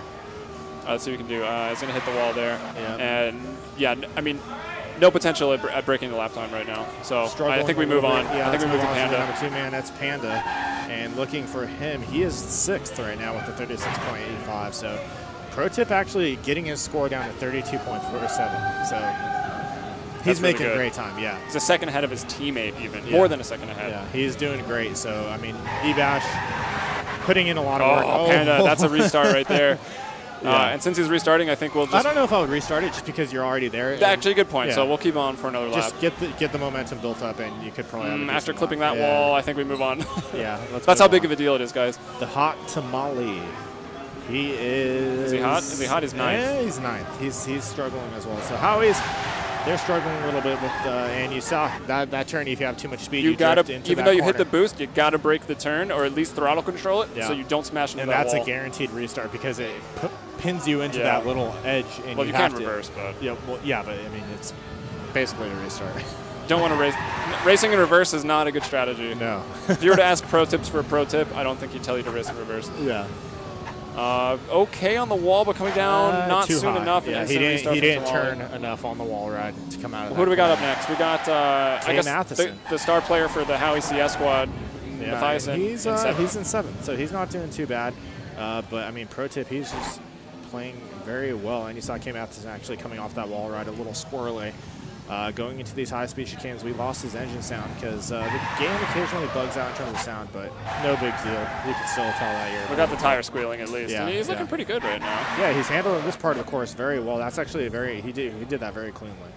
Yeah, so this is a good attempt right now for his next lap. But we'll stay with him until he's forced to restart. If he is... Until we see a bump.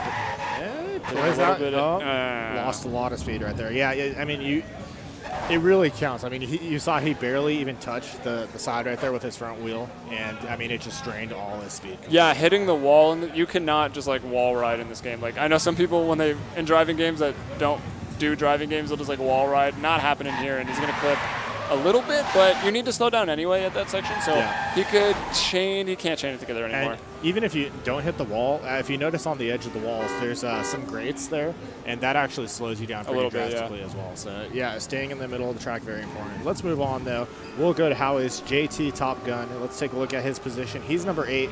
Take a look at the other scores. You see Pro Tips still in first with Carol Films behind him and Scuba Steve. So they got the top 3 spots, top 5 spots. Carol improved a little bit, but yeah, I mean, not too much.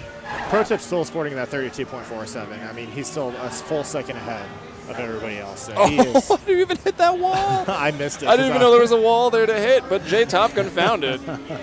This game is very fun to watch people crash. Yeah, it's also not forgiving, as you probably already noticed. No, yeah, so JT Top Gun's still struggling. Let's move on to Moncrez. This is who you said was going to be the star. But, you had a really good lap time when I saw him, but he's still struggling a little bit. I mean, he's in 6th, so he's rounding out the E-Bash squad for his team. He's getting them points. Yeah, he's not doing too bad here.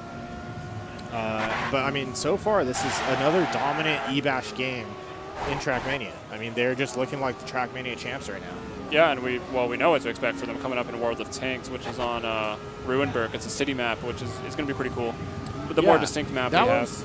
Probably going to be a little more interesting than Steps, just because there's more places to hide, more angles. We'll probably see the team split up, which will be fun. Yeah. But Moncraze, who else do we got access to? And it looks like that's about it here for the spectator client. Unfortunately, you're limited to 6. That's what it looks like, unfortunately. Back to pro tips. Pro tips. 8 minutes. 8 minutes of pro tips. 8 minutes. Now we can cycle back through, I guess. Yeah, we'll go through. We'll just check out another lap from pro tips, see what he's doing right, and basically see what everybody else should be doing. Yeah, well, we can basically measure them off of his success. So he's taking that turn really tight, which is really good. You hit the apex of the turn. He's going to slight brake check there, and then it's quick acceleration. Someone's just chilling. Not a brake check. I think he just laid off the throttle, which, I mean, is good. You don't always have to hit the brakes. Just laying off the throttle for 1 second, not even a second, less than that. Just take your finger off brakes the throttle. And even the brakes are really strong. Like, you can tap it for a millisecond. Oh, he tries to get, he's trying to shave off so much time, taking that so close. And yeah, if you have enough speed and you take the lowest point in that wall ride, that's how you're going to have the most time. You're going to shave off a lot. But it's also high risk, high reward. Like, now he's got to go a whole nother lap before he can have potential. But he's 32.47. No one's beating him. I think he's pretty much set for this. I mean, Moncraze actually he got 4th from 7th, so that's my boy. He pulled ahead. All right, so we saw pro tips right on the wall, pretty good. Now he's in those high-speed chicanes left. One more right turn where you got to slow down a little bit. You see the tire tracks coming out from G-Man. Looks like pro tips just has throttle control for that. G-Man overturned it. Man, look how much time taking that turn that tight. Pro tips just destroyed G-Man. Yeah, he did. Let's move on to G-Man, actually, who is right behind. I like this perspective when you can actually see, taking that turn way too quickly, and you see him crash into the wall. So he's going to have to take this wall ride pretty high if he wants to stick onto this. And you see that a little bit of airtime. Yep. And his teammate actually crashed and had to restart there from the wall ride.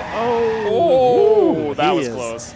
He is really pushing for that time. Going pretty high, and that's the thing. You gotta sort of slow down, or initiate a slide and take it really tight so you can get through. So I think we're switching over to Panda. Yeah, just came off that wall ride. Carroll Films actually just blown right by him, and they're now into these high-speed chicanes here. And this is where you got to slow it down a little bit to come up to the speed boost. That was good for Panda. Yeah, that was he good. Initiated the slide on the boost pad, and then he hit a wall. Turned too soon, unfortunately, right there, and he hit it. So let's move on.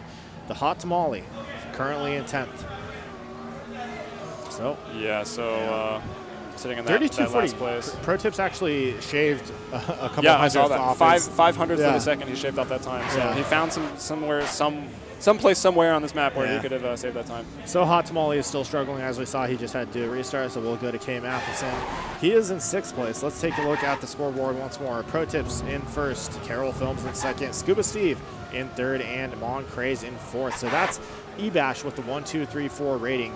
And then you got Howie's Panda, K Matheson, and G-Man following up with the 5, 6, 7, and then Space with the number 8 from eBash. So eBash clearly the stronger team here for Trackmania. K Matheson struggling right there. It's like his back tire hit that arch. Yeah, move it over to JT Top Gun, who is the number 9, the 9th place player for this match.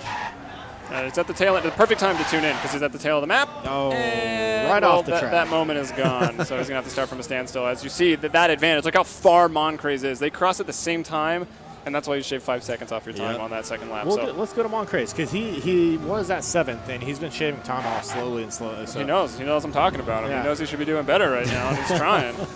Maybe he'll end up taking 1st. Maybe it'll be a battle between Moncraze and Pro Tips, the two teammates. I don't think it's going to be. I think Pro Tips time is just a bit of a battle. Carroll has yet to shave any time off of his 33.48 as Moncraze get in the wall there. And okay, well, we can watch his next lap. If he changes this turn together, we'll keep the camera on him, and it looks like he gets it nicely done there. Nice, yeah. And as you see, you want to come off that jump right there, get as close as possible. Oh, we got a interview going on from there's a lot of noise going on in the background. I think they must be giving away some stuff. I don't know, but Moncraze taking that tight. Oh, he hit it a little bit, and that lost his speed. So his lap, his chance of breaking any records is over with that. Well, he's still got 4 minutes. We got 4 minutes left on the service, so he's got plenty of time to take out Pro Tips here. Has Scuba Steve always been at 34 even, or did he? I don't know if he's been at 34 even. I just know he's been maintaining the third place. The third position. place, yeah. Looks like Panda's doing a bit better. I don't know if we want to watch our Panda right now. The number 2 player here in now in 5th place. So far, I mean, he's taking these chicanes pretty a little too much speed going into that last portion of the chicane. Yeah, I like to take those first 2. Full throttle, high speed, and then I brake check for the last one. I usually let off the throttle. You just let off throttle. I just brake late, and then I hit the boost pad, and then you're back at the full speed almost immediately. So I don't know. I just like the quick brake check. Yeah. And it helps you initiate the slide once you go over the boost pad. Yeah. If that's what we're calling them. Seems good. Yeah. Turbo pad. Turbo pad. The GTX 980 pad. That's how fast your games are going to run. It's like driving over one of these. Oh, yeah. 3 minutes left. You see Panda. He's actually... Panda's in the 4th position. Yeah, he's in 4th right now. Passed out Moncrief. Going for the kickflip here in SoCal. Okay, so Panda passed up Moncrief, so let's check this out. So the leader for his team getting in the most points, getting 10, 9, 8, 7 right now. For his team, but it's not going to be enough. I mean, you're pulling in they like need to almost 30 with your top K Matheson and G-Man need to get up there. Panda, if he could beat out Scuba Steve and then K Matheson and G-Man get to the 4th and 5th position, then we might have a shot. They might have a shot. Yeah, who's actually, everyone's pretty close up there, 34, 34, 35, 35. I don't know if we want to watch. Let's go back into G-Man's perspective if we can get to him. He's the 1 player right now. Oh. Because he's got... he just fell to 7th. Yeah. I think K. Mathiasen got him. But, I mean, they're the teammates, so their order doesn't matter. Yeah. So maybe actually K. Mathiasen is the man to watch because he could overtake the E-Bash. We'll see. I mean, G-Man's struggling there. What number is K. Mathiasen? Good question. 4. All right, so going up on this wall, it takes it a little high, but he should be able to recover from that. Yeah, he does recover very easily. Oh, too much speed. The wall. Yeah, you got to be able to know when to hit those brakes or lay off the throttle, but that's going to slow him down a little bit. This will not be his best lap, but we'll follow him, see if he could string something together going into this last minute 30. Good on that turn, but not going to break in time for that one.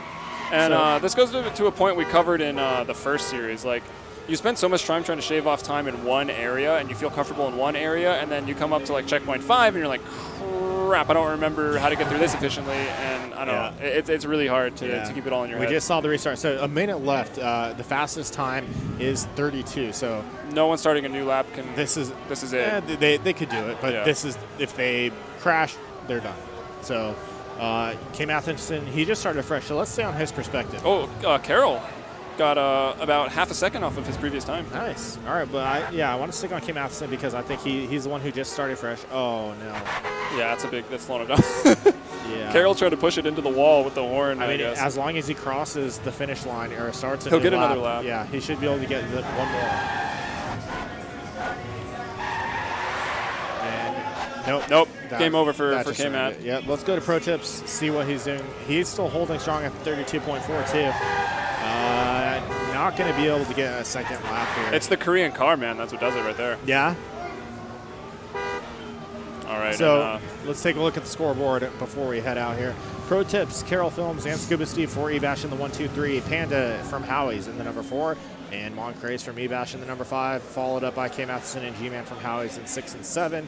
And then you got Space in the number 8 with 2 players from Howie's in the last 2 spots. So, I mean, just from the leaderboard, it looks like E-Bash took this one. Our producers are going to be adding up the scores here. So we'll get the final official results very shortly, so sit tight for that. Yeah. So, I mean, that was a big bulk of World of Tanks. Hope you guys enjoyed the game. I mean, it's a cheap game, and it's on Steam, so it goes on sale. I would assume it goes on sale sometimes. So and check it out. If you want, I mean, you could go just download the trial, and I think you get 48 hours free. Yeah, and you actually can play free every day for 80 minutes. So essentially, it is free to play multiplayer. It is. It's an awesome game. I mean, when I started playing it, I was like, I don't know if I'll be into this that much because I honestly don't really like racing games that much. But this game, like I said, I started playing it, and I looked at the clock, and 2 hours had passed, and I'm like, oh. Yeah, it's one really of those games. A good way to get new players into just sort of somewhat free-to-play model. It's fun. You can use it as downtime in between your CS pugs, your Dota 2 matches, like whatever game you're playing, just throw it up in between.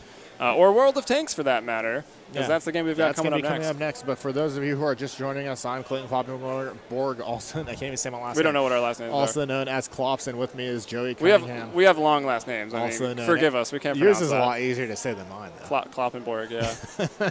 Yours rolls off the tongue easier. The Kloppenborg. Yeah, if I ever develop a robot, it's going to be called the Kloppenborg. Right, hey, as long as I get some royalty fee for that. But yeah, also Helium is his handle, so. That's me. Yeah. And you guys are watching the Game 24, sponsored by Nvidia. 24 hours of gaming, celebration of gaming, and we got the gaming triathlon here. It's between 3 LAN centers. We are live at Howie's Game Shack, which is in Mission Viejo, California. The other LAN centers who are competing are Ignite, which is in Chicago, and eBash in Indianapolis. If you guys are watching from game24.nvidia.com, or if you're not, go check it out there. You could be your own director. Check out all the other streams that are going on for this event. We hope you stick with us, though, because we got some esports coming up. And we just got the scores. Exactly the same. Yeah, 36-19 eBash. So that was their score, actually, previously against Ignite. So they know what they're doing on Track Mania. I mean, we need more from them now. I mean, actually, that's the last time they're going to be playing Track Mania. So yeah, well, that's the last time we're going to see eBash for the night. Well, besides this World of Tanks. Yeah, besides the World of Tanks we got to get through here. All right, guys. So coming up next is going to be World of Tanks. So sit tight. We'll be right back.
All right, and we're back. We got the World of Tanks rules up on the screen for you guys. The game type is going to be an encounter battle. What that is essentially 2 spawn points on a map and then a flag position, which both teams will be fighting over to cap. They could win either by capping the point or by destroying the enemy tanks. Yeah, we saw a combination of both already. One just, well, it would have been either, honestly, for eBash, capping or killing them all. But they killed them all once and capture the flag the second time. Yeah, the amount of players is going to be 5 versus 5 format. The format is going to be best of 3, and it's going to be best of 3 of 1 map only. So round time is going to be 5 minutes per map. Tier limit for the tanks is going to be tier 1. Yeah, so just the starter tanks, which is fun. Honestly, they're all light tanks, but some of these light tanks play like heavier tanks that you unlock later on. So there's going to be some variance. Yeah, and then the map pool obviously is Runeberg, El Haluf and Steps. El Haluf. We saw Steps, in the previous game, and we'll be seeing Runeberg on this best of 3. The rest of the rules, guys, basically it's going to be talking about the win situation. Like we said, if they cap the point or destroy all the enemy teams, the one team who does that wins. If there's going to be a tiebreaker, the team with the most amount of players alive ends up being the winner. If there's a team with, if both teams have the same amount of people alive, then it's the aggregate health of the one team who gets the victory in that. And yeah, so that's going to be it for that. If we have some extra time to kill, we could actually go. Yeah, let's talk about some of the tanks that we saw in the previous matchup between Ignite versus eBash here. So it's we'll talk about eBash first. I mean, they're the dominant force right now. We've seen them a lot. So the tanks that they decided to use, they had 4 T1 Cunninghams, If you wanna highlight the T1 Cunningham there. Yeah. Let me pull that up. Sorry about that. I mean, that's my favorite tank you had, but well, now, it's got your last name, yeah, so it has to be your favorite tank, right? No, I like the Otsu. Oh, the Otsu, yes. This is my. Actually, I really don't like this tank, despite having the same last name. But it's so fast. As James, the creator of it, back in what, like 1912? I don't know. This is a World War I era tank. Most of these are. Yes, historically accurate. Yeah. But but yes. yeah, they had 4 T1s. They did, and if you want to go over the stats of this tank, go for it. It's like we said, it's probably the fastest tank out of the T1s. Definitely. It's got good magazine capacity. The only thing that's kind of bad about it is it requires to be up close to be very effective in terms of destroying another tank. Yeah, and it is very fragile. But so essentially it's kind of used as a scout, and it's probably considered as the best Tier 1 tank in its league. I mean, in the upper levels of play, the pros, they're forced to take a Tier 1 tank, 2 Tier 1 tanks in their lineup, and it's usually always the T1. Yeah, you also notice the T1 with the turret. The turret is it's rear mounted, so it's going to come into a big effect on this next map. It's a city map, so there's not a lot of brush cover. There's a little bit in a field, but pretend there's not. Yeah. It's mostly a city map. Side scraping with the rear tank is pretty advantageous because you can just poke out the back of your tank first, and you're exposing very, very minimal of your own tank. So not a lot of surface area to aim at. And the same thing goes for the next tank that we saw Ebash run, the LAN Tractor, or the Life I just want to talk about poking out the rear of your tank. I feel like that's kind of counterintuitive just because the rear is like the weakest part, you know what I mean? Yeah. But anyways, yeah, let's go talk about But not when you can't hit it, right? Exactly. Let's talk about the Life Tractor, the LAN Tractor. The LAN Tractor, it's easier to say. The German beast of a tank. So yeah, we saw Ebash rolled out one of these with 4 of their T1s, and it actually worked out very well because this is a pretty quick tank. It competes in speed with the T1. It's obviously slower, but just barely. Yeah, not that much. So yeah, I mean, and it has a little bit more firepower than the T1. Yeah, it does. So you can upgrade the tanks through a tech tree, but a little counterintuitive again.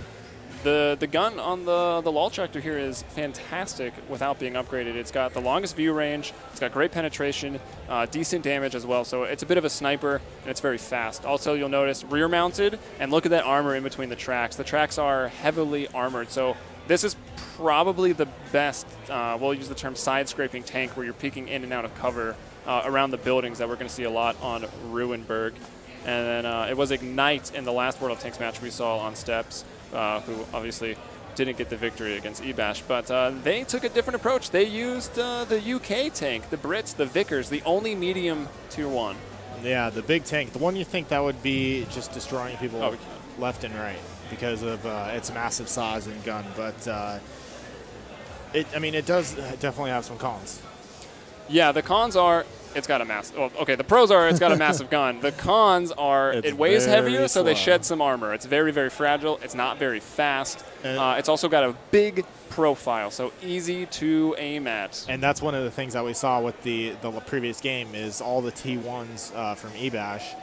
They all got to the point, and the T1s from Ignite, they got to the point in time, but the medium tank was a couple seconds behind. More than that. Yeah, like more than almost a minute behind. It was basically, by the time their team was dead, he was just arrived. So. I think they felt a little too pressured. Like, you could easily have waited for your medium and your slower light tanks to get there first, because the capture, it takes like almost 2 minutes to capture the point. So it's a pretty long time. The killing scenario is more likely to determine the victor, but let the medium tanks get there first. Once you start putting some fire on that flag, they're not going to be able to capture it anyways, and then maybe you get the kills out. So I would like to see the medium or some of the slower tanks used to greater effect, but it's going to be up to the players and what they decide to do. Yeah, and despite the Vickers being so big, it obviously has the highest amount of hit points, but unfortunately the low armor, because they had to shed weight, like you said. So that was a problem. And then we had one more tank, the NC-31. Yeah, the NC-31, the Renault, the odd-looking tank. It is a bit odd, and you can see front/mid-mounted turret, so not as good at side scraping, but it doesn't pretend to be. As we got to hop in the lobby here right now, but basically this tank it's got great front armor, so it's good to sort of put on the front lines and fight. That front armor is very hard to penetrate. It's harder to penetrate on all the tanks, but especially this one, and decent firepower. So we'll see if someone tries to use it again. The other con with that one was it's very slow as well. It is cool. It's slower than the medium, yeah. Yeah, they were both just chugging along, barely getting there in time. And also the aim time. If you play the game, you know that when you move with the tank, your gun is more inaccurate. Yeah, moving the tank or your turret, yeah. Exactly, and basically you have to sit there and wait for a circle to get smaller, and it makes it more accurate, and it has a very, very slow time. So let's take a look at the locations. We see Howie's Game Shack. They're talking it out. Yes, it is us. They're in another portion of the that's not us, center but there. That's our team. That's the team from Howie's, yes. And you see they're talking it out. They're talking strategy here, looking at eBash. Actually, they're missing. Maybe they got to stretch their legs or use the restroom. Oh, they're back now. I think that means we're going to have go time pretty soon. Now, all the players are in the lobby, so we're ready to go whenever they give us the word there. As eBash, they look cool, collected. They look no different after their defeats. They look no different after their no reason not to. I mean, big victories. So cool and collected. They practiced a lot for this, and it's really showing. No reason not to look cool and collected with how they performed in the previous game of World of Tanks. I mean, like we said, I mean their strategy wasn't anything, I guess, crazy. Crazy. It wasn't meta changing. Basically, they just rushed the point, but because they had the faster tanks, they were able to get there and set up. And, I mean, they just played it a little bit better, I'd say. Oh, we got an MS-1, that Russian tank, JT Top Gun in the MS-1. That tank, we didn't talk about it, but it's the Russian tank. It's got insane firepower and good front armor, but low HP. So as long as you're facing forward in those firefights, it's going to be fun to watch him. Yeah. So we'll try to keep an eye on him. And we got the Atsu, Panda, my favorite tank. Yeah, you love that. I mean, the gun depression is great. Like you said, most tanks, they can't really aim up or down too well, but the Atsu, for some unknown reason. For some unknown reason. No, the Japanese were like, we want to be able to aim down. They were like, this is ridiculous that we can't aim up or down. It's a deal breaker. Right? Yeah, I mean, well, actually, it's aiming up is pretty limited. But yeah, but aiming down is huge. Probably not so much on this map because it's very flat.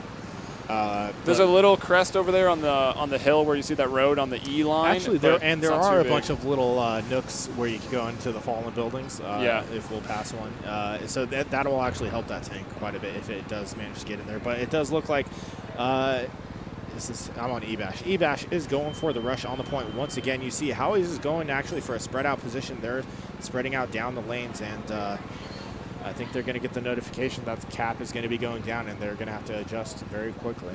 Yeah, they're doing something we haven't really seen yet. They're splitting up. They've got who is it that's further out there? It's actually K. Mathiasen that's going for that central road, which is actually the point you want to contest on this map. Obviously, these guys aren't the most experienced World of Tank players, so it might not matter for eBash. They're already on the point. I mean, K. Mathiasen, if you look at him, he's actually set up in a pretty good spot. Yeah, he can definitely hit them. And yeah, he can start sniping. He is in.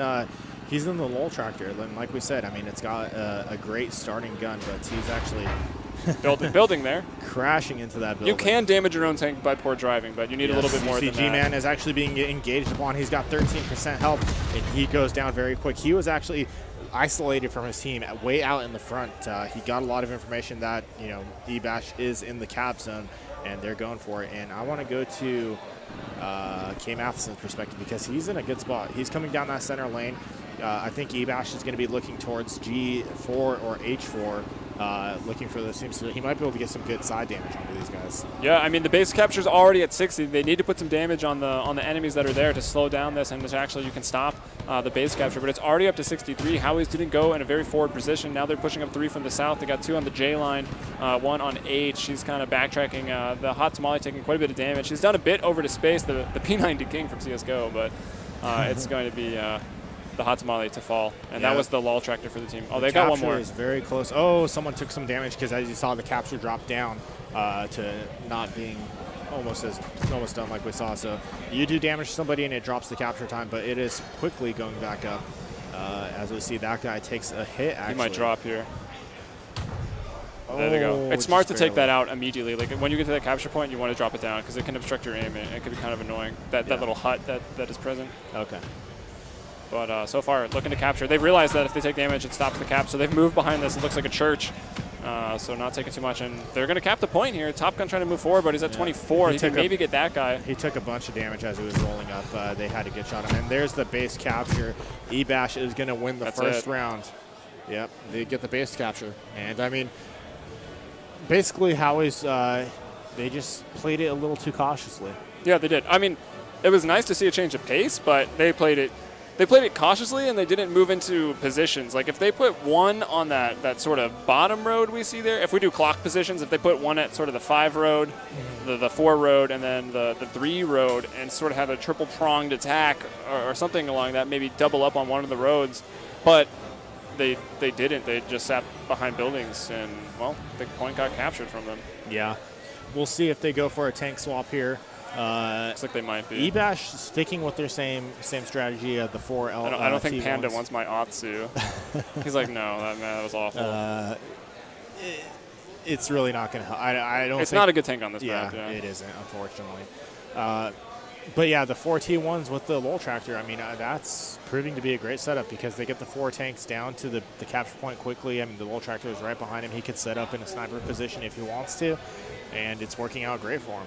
Yeah, I mean, despite me liking some of the Renaults and talking about them all the time, the U.S. and the German Tier 1 tanks, they're just the better tanks. Yeah, they are. And I would say Ebash is playing with more strategy in mind. Like, they've got a game plan every time they set out. Especially, well, and that's the thing is, if the enemy team is playing this rush mentality where they're just going straight for the capture point, you kind of have to answer with quick tanks. You can't play these slow tanks that take forever to get into position. Or it forces a response from the enemy team too, and it does. It can force out mistakes, and then you capitalize on those mistakes. And as we can see, Ebash hasn't dropped a map on World of Tanks yet. No, they've been playing lights out, so they pick up that first one. We might potentially see another 2-0 here from Ebash. They've been playing very well on World of Tanks. Yeah, and we should mention, I mean, it's the esports triathlon, the 3-game series, 3 different games. Ebash, as some of you viewers who are paying attention, realize they've already won. Ebash have already won 2-0, but still points up for grabs with this last match. Yes. So, I mean, Howie's is hoping to get 1 point so they can be tied up with Ignite, but it's looking difficult for them. Yeah, because it's 1 point per game. Yeah. So, I mean, you know, obviously the teams with the most amount of points picked up during the whole tournament. Points are important. Yes. Generally. Generally. But yeah, we got everybody into the lobby. It looks like everybody's ready. I haven't seen any tank swap from Howie's. So I think they're going to stick with this. He's got this. He can make the Otsu work. Yeah, I mean, even though they do have 2 slower tanks, it's just the point they got to stick together. And if you have the MS1 is pretty quick. Yeah, it's a little slower. It's like the third. It's like it's slightly slower than the Elect Tractor. Yeah. But still, I mean, they should be able to. I mean, you should have enough time to keep up or move together with your team and get into a position where you could attack the site once they go for the rush, as we've been seeing. Yeah, and it looks like we should be ready to go. We had Panda rejoin the lobby and go on with the Otsu again, of course. Maybe you can find a nice hill to post up and aim down. And it does look like Ebash actually spawned at the closer location last time, so I think they'll be on the further. Yeah, actually, it should. No, it shows them going to the closer location this time. So interesting, huh? But we just got Panda switched to tank. He went with the T1, so that's why he was disconnecting. Okay. He's over to the T1 right now, and as far as the unupgraded tanks, because everyone had enough to upgrade 1 tank, right? For unupgraded tanks, the T1, the most bang for the buck that you didn't spend on anything. It's still going to be a little bit slower since he didn't get a chance to upgrade the engine and the tracks. But like I said, I mean, when you're in that position where you have a slower tank, it's really, you just got to tell your team, all right, well, we need to stick together, and we got to go for it. Yeah, I'd like to see one of the teams maybe try to contest the field. I mean, we saw Came with Ice and move out across the field. If Ebash realized that, maybe they don't care. I mean, the strategy worked flawlessly. Why change it? But if they want to send one there to maybe try to contest, we will see. And I was wrong. Ebash is actually in the further position. So they just switch sides. Yeah, they do switch sides. I would assume they would have, but because it does look like the top position tell. is a little bit closer. Yeah, I would agree. Yeah. I mean, you're all the way over in the 9 line for the red team and the 6, and then the point is obviously a little further down. But look at this, someone on who is that? You see Ebash is actually Came with Ice, and again splitting from the herd. Yeah, for Howie's.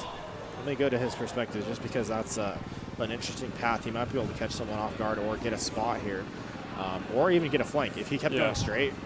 But actually, he might get a going good side straight position would here. have been better. But I think maybe he's read up on this. He knows that controlling the central road is strong, but he's going to move to a more forward position. He's going to collide with space right now. Yeah, we're going to see he's going to get the drop on him. He's got the side armor exposed too, so K Mathias, and he gets the first hit for 36, bringing him down to 69%, and the first shot from space is going to miss, another one to connect. It looks like we could have the first frag going Howie's way. We might actually see the full best of 3 here inside a World of Tanks. He's moving forward again, trying to peek forward. He's got most of his front armor towards him.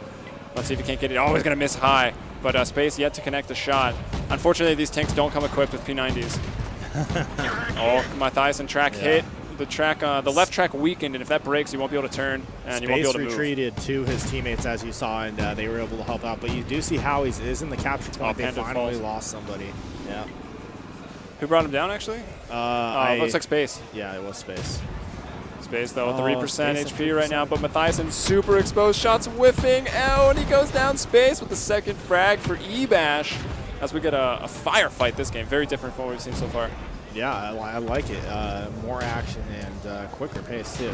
You see the hot tamale they're trying to capture. Unfortunately, he's out in the open getting lit up, and when you're getting shot, you're not doing any good in the capture point. You're not doing anything, really. You're just dying. Yeah, I mean, they did good damage. Every single person in this match right now is wounded, so everyone's seen some battle, but no one on E-Bash has fallen. Now it's 5 versus 1. Top Gun is in a pretty decent spot. I mean, because, you know, I think E-Bash is going to try to cap, but if he sits there, he could pick up some kills, but yeah, they're just going to yeah, they don't even lose anybody. It's game number 2, fellas, goes to E-Bash, so that's going to be E-Bash with the clean sweep onto Howie's team, So in the standings, which we'll have upgraded or updated rather for you later, but it's E-Bash with 5. With 5 points total. Howie's with 0. Ignite with 1. That's unfortunate. I mean, Howie's is going to be facing against Ignite coming up here, so they could have a chance here. The hype is real. Yeah, I mean, if Howie's is still in the standing to take second place for the most part. I mean, we'll obviously get the official standings, but from what we see, fight for second. Yeah, from what we see, it looks like E-Bash has taken first. So let's go. So congrats to them. I mean, we saw them practicing. We've been going over and over again because it was fun to watch them play. As we've got those venue cams set up, you've seen throughout the day. Yeah. But E-Bash looking good. Yeah, they are. I mean, in every game, honestly. CS:GO, obviously, to me, it looks like their weaker game. Track Mania, they've obviously been. Pro Tips is good. Pro Tips is. And in CS, Pro Tips got an ace in CS on the very first round we saw with the op ace. All of them are good in Track Mania. I mean, they hold the 1 through 6 spots. I mean, they held it in both games. So I mean, they're looking good at that game. And in World of Tanks, they look even better. They got good team chemistry in that game. They got good strategies. I mean, you saw that the rush strat for them worked out very well against both teams. Yeah, and they went a little slower the second time. Yeah. Still staying pretty together, but they spread out in the firefight and got their hits in and out-aiming a little bit better. Mm-hmm. Yeah. So it's going to be interesting to see how the next matchup goes between Howie's versus Ignite. If I had to guess, I would say Ignite's going to win CS because they I would really think so. Well, they beat E-Bash and E-Bash beat Howie, so, you know, kind of just deductive reasoning. Reasoning is good. Yeah. We have logic. But, I mean, just the way they played, they looked strong regardless. And then Track Mania. It's going to be a slugfest. Yeah, that one's going to be close. But I think Howie's did look a little bit better. Yeah, they did. Than Ignite did in Track Mania. I think it was K. Mathiasen and the G-Man, or who Panda. Was it? Was Panda that was the further up. I think he got 4th. G-Man wasn't too far behind either. Yeah, he got 4th there on pole position. So Track Mania, that'll be on CO5 later on, but much later on, as we've still got to get this. Yeah, we got to get these next guys set up. But and then World of Tanks, I think that one's going to be pretty even between the two. Yeah, it will. Yeah, so that should be an exciting matchup as well. So, yeah, let's take a look at the venues, guys, because we did see, actually, we probably missed the victory party already. But we'll I don't know if there was one. E-Bash is not one to celebrate from what we've seen. Yeah, they're just cold and collected, right? They got Ignite up, though. Yeah, here's Ignite. So you see the players are sitting at their table. They're the furthest in the middle. So I'm sure they're practicing. Better full ready. Full screen your stream so you can check out the players. But as you see, the LAN center is packed. I mean, this event has drawn quite a crowd at all the LAN centers. I mean, pretty good turnout at all 3. Let's take a look at the Howie's crowd. Those are our boys. Yep. Watching the stream. Watching the stream. Hey, you're on TV, fellas. You're on stream. They'll see it soon enough. Yeah, they will. Yeah, so they've got a bit of work to do. I mean, and it looks like they're talking things over, thinking about what they want to do for the next matchup here. So hopefully they come out with something strong. But let's take a look at eBash. Hi guys. eBash players, they're taking their victory lap. I think they don't want to be bad mannered, so they're celebrating off camera. They're probably popping bottles. Very professional, back there, very polite. No, but they're actually done playing for the night. Yeah, obviously they'll be sticking around, probably playing with other people we got. I think that's and they've already won. Chase. I think that's Chase. Yeah, it's one of our guys. One of the CEVO representatives right there, I believe, showing off on the stream. But yeah, I believe eBash is done playing for the night, so I'm sure they'll stick around at the LAN Center. Unfortunately, that's more. Scuba Steve! Scuba Steve, all right. Represent. Making our jobs easy. All right. Yeah, he's happy. I would be happy. I mean, they're good to go. There, he's happy. All right, so we're actually going right into the next series of games. So coming up next is going to be CS:GO between Howie's and Ignite. On Nuke. Yeah, on Nuke. So sit tight for that, guys.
All right, and we're back with the Counter-Strike Global Offensive rules. As you guys can see, it's going to be a 5 versus 5 format, and the rounds is going to be a little different. We got 14 rounds total, 7 rounds per half, which is usually 30 rounds, 15 rounds per half. Yeah. But we had to cut it down a little bit for this format, so this is what we have. And the round time also is going to be shaved down to 1:15. Bomb timer stays the same at 35 seconds, and the start money is going to be 10,000 instead of 800. So we won't see any pistol rounds. And we'll first, at least. Yeah, first. We'll just be starting quick in the action.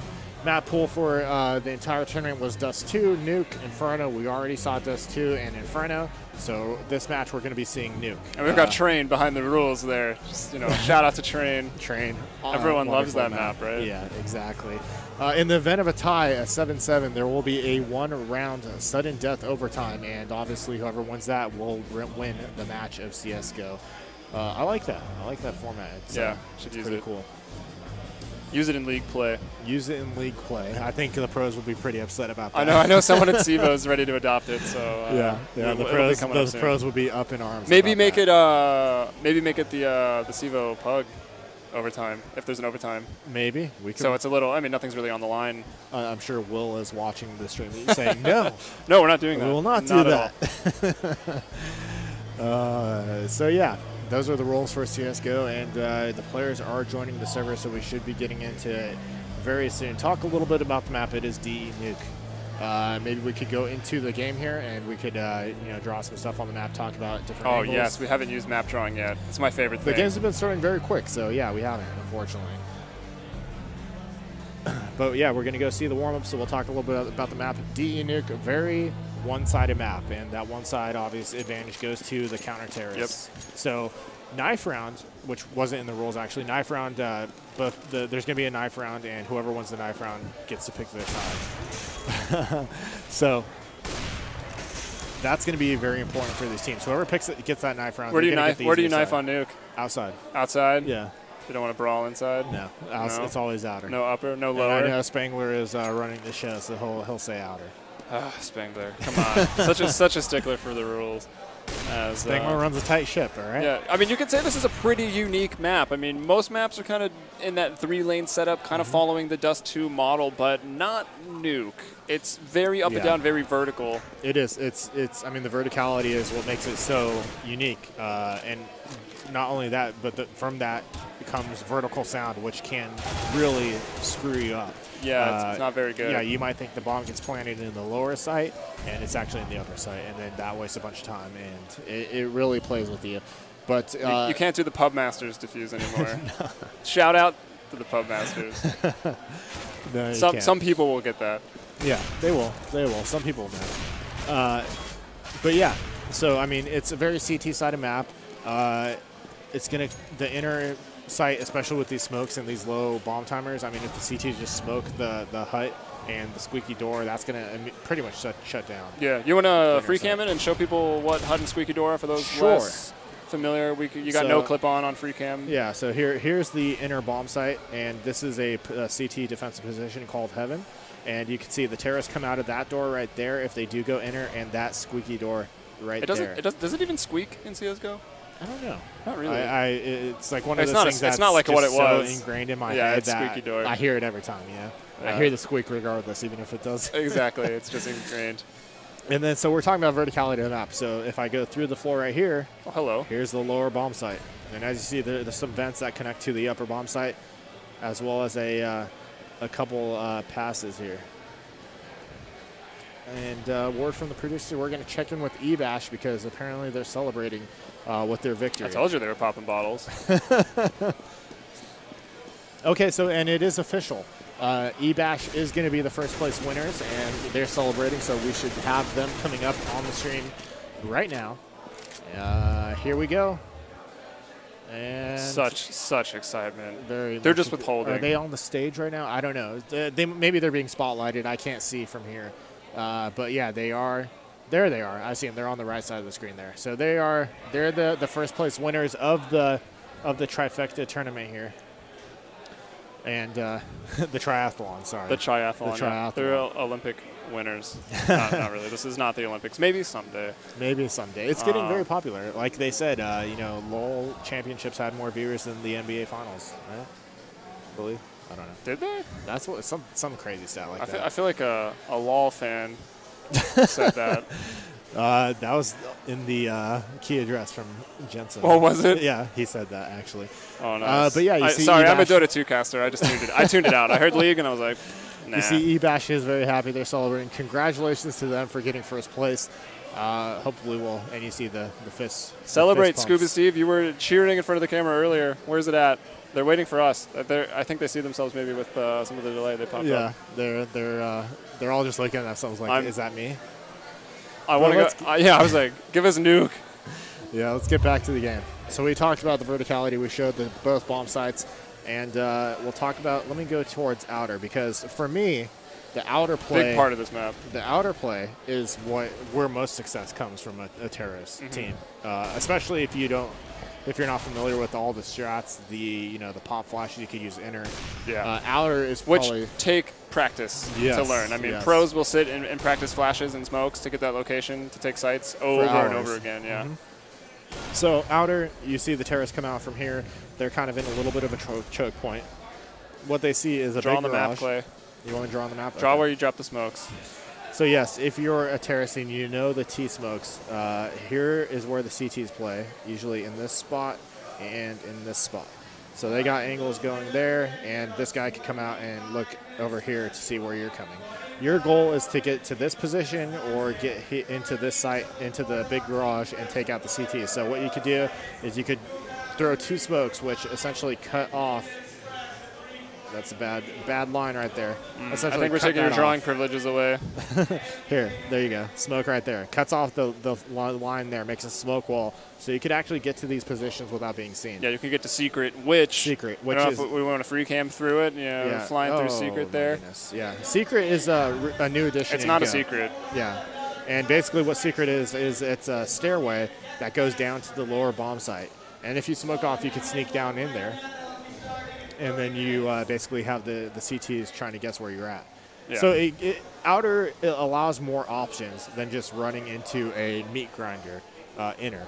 So it allows you, you could go down secret, or you could go big garage, take out that player, and then you could go wrap around to the heaven area. I mean, you're going into a small hallway, but honestly, it opens up the map. Like, you does. can push up through ramp, you can go up through vents. That's kind of unlikely. And if you go to secret, you make sound cues. That's going to force the CTs to have to rotate, change their positions up a little bit. You can attack somewhere else on the map at it with a weakened bomb site. So it does help tremendously, and it really helped make the T side a little bit better. Yeah, it did. There was significant map changes to how outside and lower worked, and moving over to CSGO is extremely different. Yeah. But anyway, we don't want to get too into specifics of that. Let's talk about our third sort of contested area. We went through inside, we went through outside, and let's go to ramp room. This is what I play. I play ramp room when I play this map, and I hold it down. This is T-spawn. We'll come out here. If you go into the lobby here and through these doors, through radio, you will come into ramp. And as you see, that's a very tight hallway to come through. And if you come to this spot and look from a CT's perspective, you see all the way down there. It's called headshot box for a reason. Yeah, it's headshot box. And basically, it's easy kills if you're a counter terrorist. And usually you see 2 CTs played, and we just got kicked from the server. It's done that every time, so don't panic. I don't want to get the IP, so maybe we could get Dima, a scene switch. Production, we need assistance. Thank you, Gracias. Mr. Production Oh, we Man. get to see ourselves. Hello, everybody. What's going on? Everybody. I got Nvidia swag. They're giving out 8 GB bracelets here. With they're not just 8 GB bracelets. There's a flash drive in this part. It's not that magical. It's a little magical. A little magical, yeah. All right, we don't need us anymore. We want to see CS. Loading maybe that was too soon. I don't know. It's a bomb scenario mission. That's our but yeah, like I was talking game about, I mean, that hallway, it's possible for you to attack. I mean, you could rush out to that ramp room, and that ramp leads to the lower bomb site, and it also leads to heaven. So, I mean, that is another... Got to go through hell first. Yes. Well, hell is right below heaven. There you go. I am moving. Too philosophical. Yeah, okay. Looks like you're back in. I'm not, but that doesn't really matter for everybody. Fine, yeah. Smokes. So we've talked a lot about smokes. Smokes are used a lot on Nuke, but they're used to make quick plays. So the outside smokes don't really matter with the round time. They'll actually help facilitate it. But that ramp smoke is really going to, like, ramp is going to be pretty closed down. Yeah, CTs normally play 2 people ramp, so that's going to be 20 seconds of round time, which on a minute 15 round time, that's a lot of time. A lot, yeah. So ramp probably won't be an option unless it's a full-fledged rush and a YOLO through the smokes. So yeah, I mean, it's still a good eco option, with your pop flash out. And you don't have to practice that one. Just throw it. Yeah, and even if, I mean, running through smokes generally is a terrible idea. It's really bad.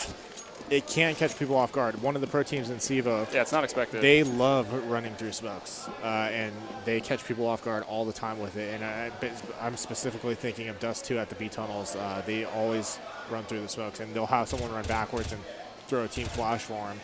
But we got the config going down, so we should be seeing the knife round.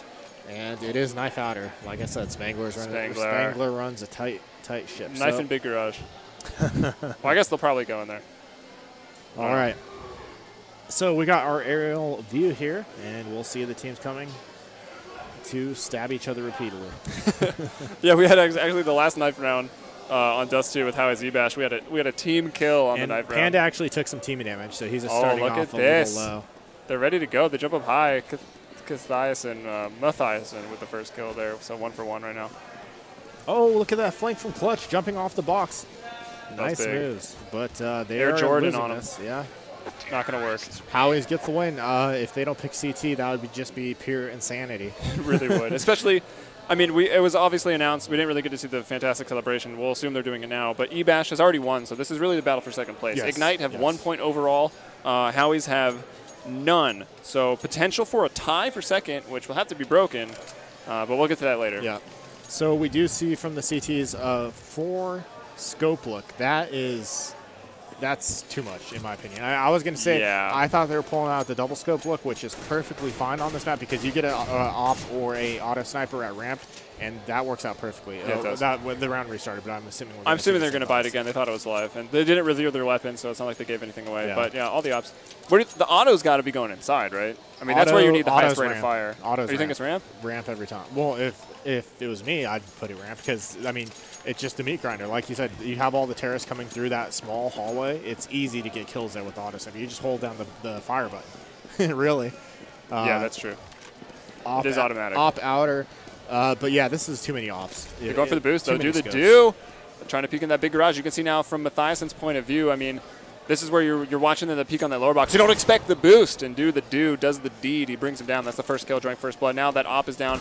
There are, however, a lot of snipers. Do the do going to get another one. Panda, though, will pick up a kill in the meantime. Now they even boosted over on to Twinkie there, and he'll drop off of the top of Mini into this sort of little garage that we call Mini because it's little. But this is that secret area we were talking about, looking to open up those doors, get into the site, smoking off that ramp point of view and opping the other. So Ignite, they know what they're doing on this map. Yeah, they look good. I mean, and we saw, like I said, I think Howie's overbought. They bought 4 scopes, and that's just one. I mean, you don't need that many. Like I said, 2 max, 1 ramp, 1 outer, and then not only that, but it's a huge drain on their economy. That is so they're expensive guns. Yeah, let's take a look. I mean, they're already all below, for the most part, 4K. So they're going to be able to buy this round. If they lose another one, they're saving. Yeah, exactly. And it's one thing to buy that many many scoped weapons, but when you do, and then you get out-aimed by the other one, that's bad. Another thing also is had Ignite rushed inner, you can't stop them with that many scopes. There would be no way. They have AKs. They're pouring out this. I mean, might get 2 kills, but they're probably going to get a headshot on you and get that kill and just get in the sight. So they overbought for that, and I mean that's a round going to Ignite on T side, which is pretty big because, like we said, this is heavily CT sided. So yeah, looks like we had a bit of a pause there. We're live again now. Okay, but yeah, Ignite obviously they get that first round. That's gonna be huge. And they buy up 2 more ops. I believe they lost the majority of their scoped weapons auto there. sniper, and a scout. Yeah, so going for all the scope. The scout's pretty cheap, though. Yeah. All right, we'll see how they're going to set up here. It looks like G-Man and is that Panda. Those are going to be our ramp players. Not yet throwing out those smokes. They're actually rushing the terrorists. Wayman going to get that first kill opener with the P90. He sees 2 more there in ramp. That was actually 3 they started off in ramp, and Wayman's going to get another one. Meanwhile, Panda opping people elsewhere as Boyer finishing off Panda there with that headshots. Ooh, look at that nice knife. Yeah. Sorry, cool cosmetics distract me. Yeah, lots of cool skins in CSGO nowadays. You see the #1 man is the last one alive, and he gets sniped and loses his gun. He probably should have opted to save that because, like I said, they're going to be saving now, except for maybe G-Man, who, if I had to guess, I think they're probably going to force something here. Yeah, they will force. Just because of how they've been buying throughout this whole tournament. Shotties. Ignite, I mean, they're in such a great position picking up those first 2 rounds. They should be able to win this one very easily just because of the gun power that they have over Howie's. And, I mean, going through that, when they switch halves, I mean, I think they'll shut Howie's down pretty hard. Yeah, again, planting upper. Meanwhile, Synergy or Howie's here is all lower, so they're in the wrong bomb site. They have been completely bamboozled right now. Yeah, they went for the and the sound we talked about. They're like, what? What's going on? They got to realize it now. So we see him in the vents. Matthiasen going to peek up with that. Does a decent amount of damage there with that USP, but already 3 of his teammates brought down. Boyer checking out the vents, trying to make sure they're clear. Yep. Howie's went for the eco stack, which we see, you know, it's a pretty common thing in competitive play. So not too strange that they decided to go that JAT top gun. If he could pick up that AK and save it, that would be huge. Oh, the knife. Snipes are a big deal and go. Yeah, you get a ton of money for it. Yeah, 1,000, right? A ton of money, yeah. But, I mean, they're already looking good in terms of money. And like I said, they went for the YOLO stack on the eco round. Unfortunately, it didn't pay off. That's when Ignite decided to just rush upper. They get the easy point and the easy one. All right, so already 3-0. And keep in mind, if anyone is just tuning in right now, whether you're watching the stream directly or game24.nvidia.com, where you can choose your own action. 7-round halves here, so 14 rounds total. We see Ignite Gaming already out to a 3-0 lead on T side, which is, I guess, the lesser of the sides here on Nuke. But here we are into round number 4. Right now, Boyer is going to, looks like, get the second frag there and going in with the Glock on burst, bringing down another one with the headshot. Clutch, meanwhile, get another AK hill, but Panda through the smoke a little bit and with a high position, trying to spray down some people, but it's not going to happen. And Wayman planted the bomb during all of that with his Sharknado scout. I mean, so far, like I said, I mean, Ignite beat eBash pretty handily, and I think their best game, obviously, is CS. Yeah, definitely looks that way. They're looking very strong right now, 4-0 on the T side. That's should not happen. I mean, they do get the buy round start, so that does help them a little bit. Yeah. But I mean, either way, it's still so CT sided that they shouldn't get 4 rounds in a row. Yeah, so things not looking great right now. No, they aren't. And you see, that, I mean, the buys are still uneven. Very Cowie's uneven. not really saving as a team, just buying randomly. Ooh, through the crack in the door. So Squeaky's destructible now in CSGO. Yeah, very. Was it in Source? I didn't play Source. Not where you could blow a tiny hole in it, okay. I don't believe. But yeah, I mean, they've added that, and it actually adds more depth for the terrace because they could blow the hole there and kind of just peek around, wait for it. Yeah, that's true. You could blow the whole door off in the other games too. Yeah. But well, Bomb's already down here in our 5th round, and it's Howie's 4-on-3. We've got Panda here, a man with the Colt. Pretty hurt already at 37 HP. We can see him up in Big Garage, and it looks like he's opting to save. Doesn't know the go map. He went for the old tunnel back behind Big Garage, but obviously that's where Secret moved to. So he was like, what? Why is this closed? Yeah, that that was changed quite some time ago. But yeah. Yeah. Well, only in Go, right? They didn't only, update Nuke and Sorcerer. Yeah. They just moved it. But I mean, it was a good addition because now it's actually accessible. Yeah, before Nuke's you had actually to, a good map now, get so past, that's nice. You had to get past the CTs in the previous era. So 5-0 for Ignite. You see their economy is just rocking it right now.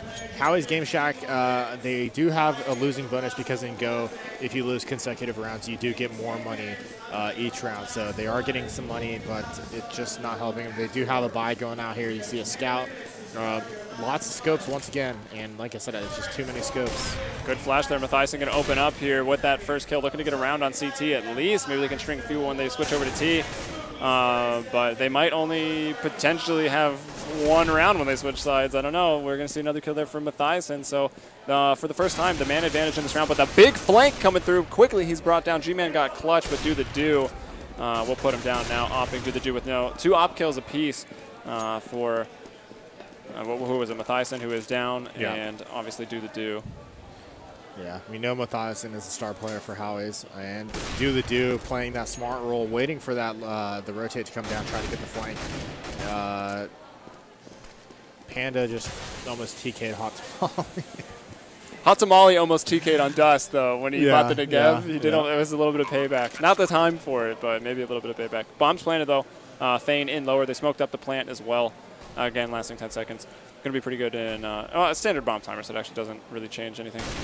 But there we go. It's playing up in that, I forget what we call that room, actually. Window room, because it has a window. Control room. Control room. Or, yeah, whatever. We're very descriptive in CS.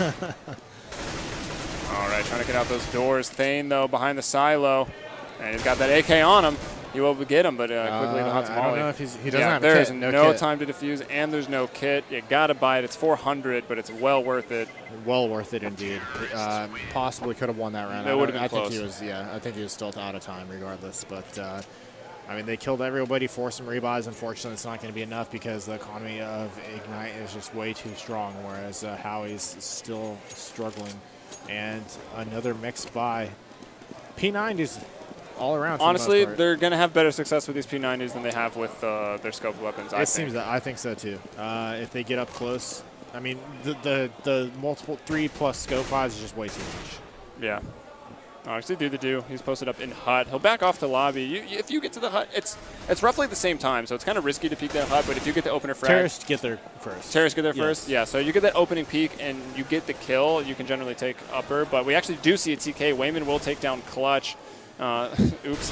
Thane going to take out the Hot Tamale. Wayman running out of hut there. We see him get the kill on a Top Gun. Now Thane up in the site. He doesn't have the bomb, though. Bomb's on Boyer, and it's 2-on-2. Actually, no, sorry, 4-on-2. 4 HP on Thane. So this round not looking good for Howie's right now. Panda will find a kill. Brought down to 5 HP, though, after everyone earning these achievements right now. So we can see they play a lot of CS.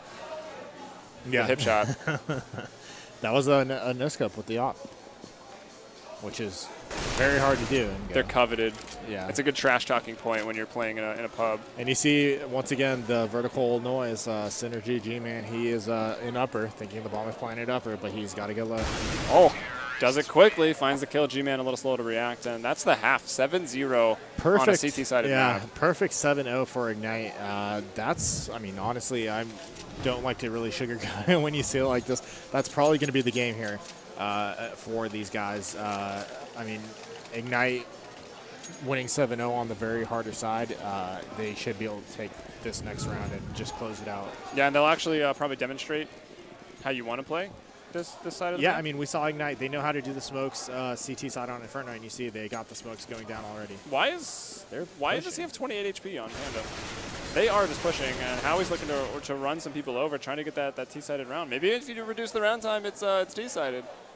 I don't think so, No. but that was a joke. Absolutely not, yeah. I think the deal is Ignite is just feeling cocky, and they decided to go for a push. Yeah, probably. Yeah. And honestly, they can still win it. You got 3 injured over there on the side of Howie's, 100 HP apiece, and we haven't really touched on it though. In CS:GO, there's 2 versions of the Colt or the M4, whatever your preference: the silenced and the unsilenced. So the unsilenced, you don't really get a good perception of where they are from sound, and especially on a map like this with the verticality. I mean, the silence, you don't get. Yeah, a good the perception? silence. Yes. Yeah, it's really hard to tell where the fire's coming from. So a good chance, as we see it, even a TK, Top Gun will bring down the starred player for Howie's in the most important round. It's match point. But with 10 seconds, all Boyer has to do is run. He gets the kill, and that's it. 8-0. Wow, with the yellow charge. Let's check the venues out, see how everybody is feeling after that win.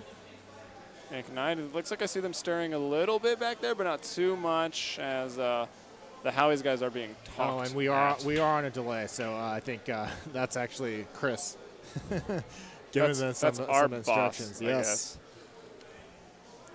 So, as we saw, I mean, Ignite took that 8-0, which was pretty surprising because you usually expect that not to happen on Nuke. I mean, Nuke is so CT-sided that to see a perfect 7-0 yeah, it really is just, it's very surprising. Well, if anyone's going to do it, it's the team that played CT first, right? Yeah, exactly. But this is like the polar opposite of that. Yes. It was the Terrorist team first that got a 7-0 half. And then obviously got that first. It wasn't a pistol round, which feels weird to say. Like, they didn't win the pistol round, but starting with 10K in the bank. Yeah, I mean, that did help the Terrace out quite a bit. Being able to buy immediately because, I mean, the pistol round is still pretty even. Well, kind of similar, but still. But yeah, I mean, that was pretty much just a stomp. Yeah, there's no way to sugarcoat it. It was a stomp. We'll move on, and this is the map or the game rather, that we think is going to be highly contested here. Trackmania 2 Stadium. This and World of Tanks. Yeah, these World of next Tanks. 2 should be pretty good, but that is going to give Ignite 2 points now, and Howie's is going to remain at 0. So actually, we might see a tie for second. Potential for a tie. If Ignite wins this though, we know they have second place. Yeah, if Ignite wins either of the 2 coming up. Yeah. But yeah, so not sure exactly what we have in place if there's a secondary tie.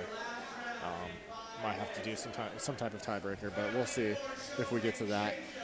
The next game coming up, guys, is going to be Track Mania, and like we said, we think this should be a close one. I kind of feel like Howie's performed a little bit better on Track Mania than Ignite did. Yeah, we talked about a little bit of that starting up on the CSGO, that they did do a little bit better over on Trackmania. So, yeah. I mean, we're just going to have to wait and see. I think this will be a slugfest. I mean, it was eBash who were putting up the ridiculous pole position times, and only really 2 other players were putting up the ridiculously fast times. Every other place was fairly contested, but looking at this, it's going to be, I think, contested across the board. Yeah.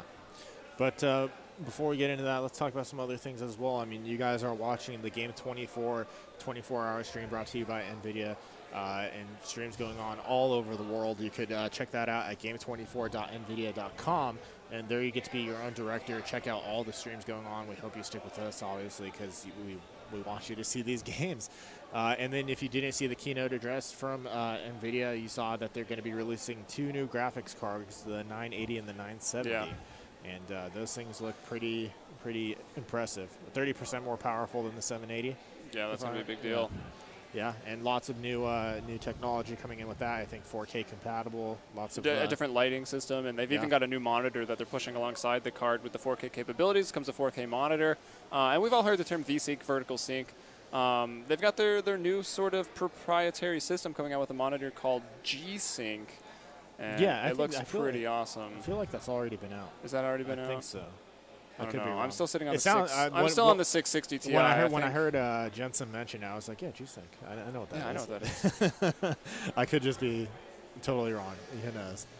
All right, but yeah, we saw that. We saw the grass looking really good in that keynote speech. Grass and there's no grass. Oh, there's a little grass. Grass and liquid was phenomenal. Yeah, the liquid was awesome. Yeah, this grass was nothing compared to the that's not it. They didn't even try. Yeah. It's not important. You need the tracks in a racing game. Some green paint. Yeah. Some green paint. It's a stadium. Maybe it is. Could be turf. Yeah, yeah. But, yeah, so I think the players are probably connecting to the server, probably.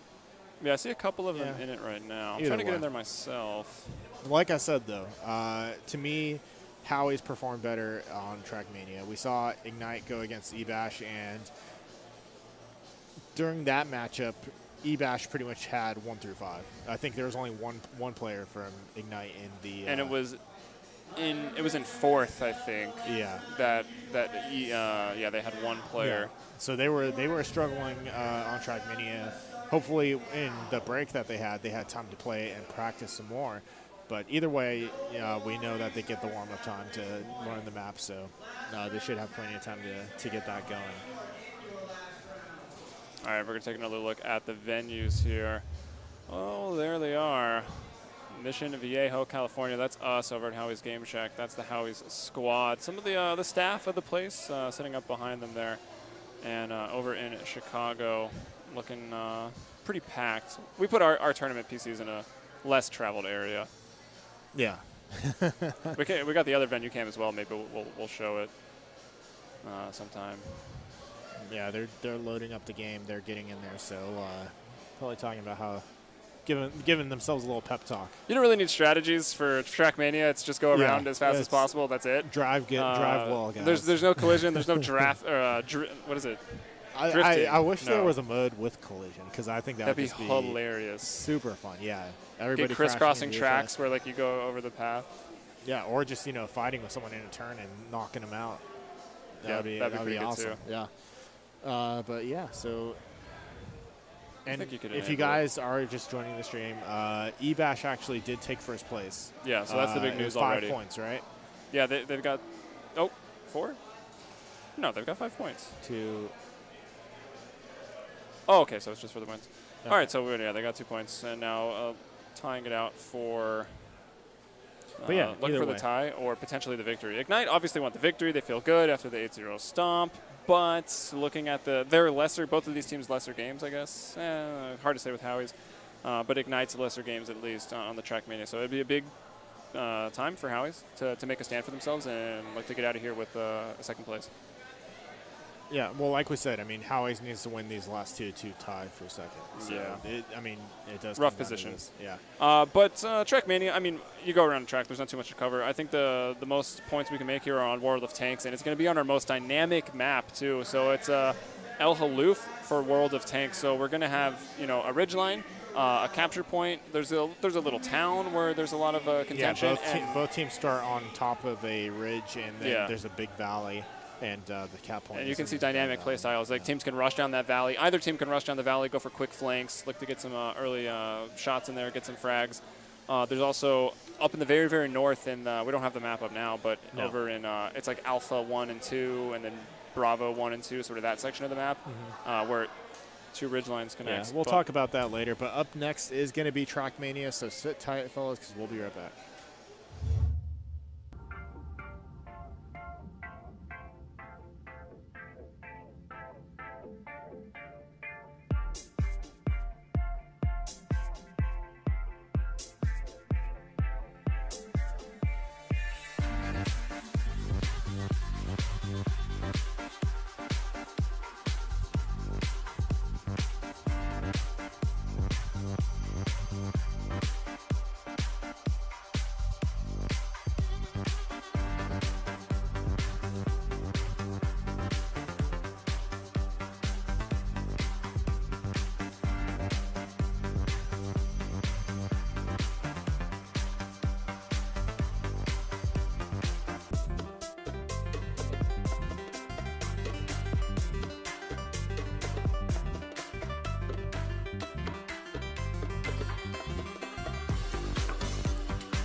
All right, guys, we're back, and as we see on the screen, it's going to be Track Mania 2 Stadium coming up, and you see the rules are there. The game type is going to be time attack. What that means is all 5 players on each team are going to be competing for the fastest lap time, and based on what their lap time is, that's going to earn their ranking and will determine how many pole points positioning. they get. Yeah.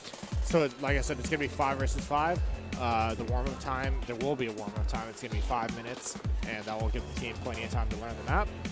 Time limit for the actual match is going to be 15 minutes. So they got 15 minutes to get the fastest lap time for each of their players. The map pool for this game was D10, C15, and C5. We already saw D10 and C15. This map is going to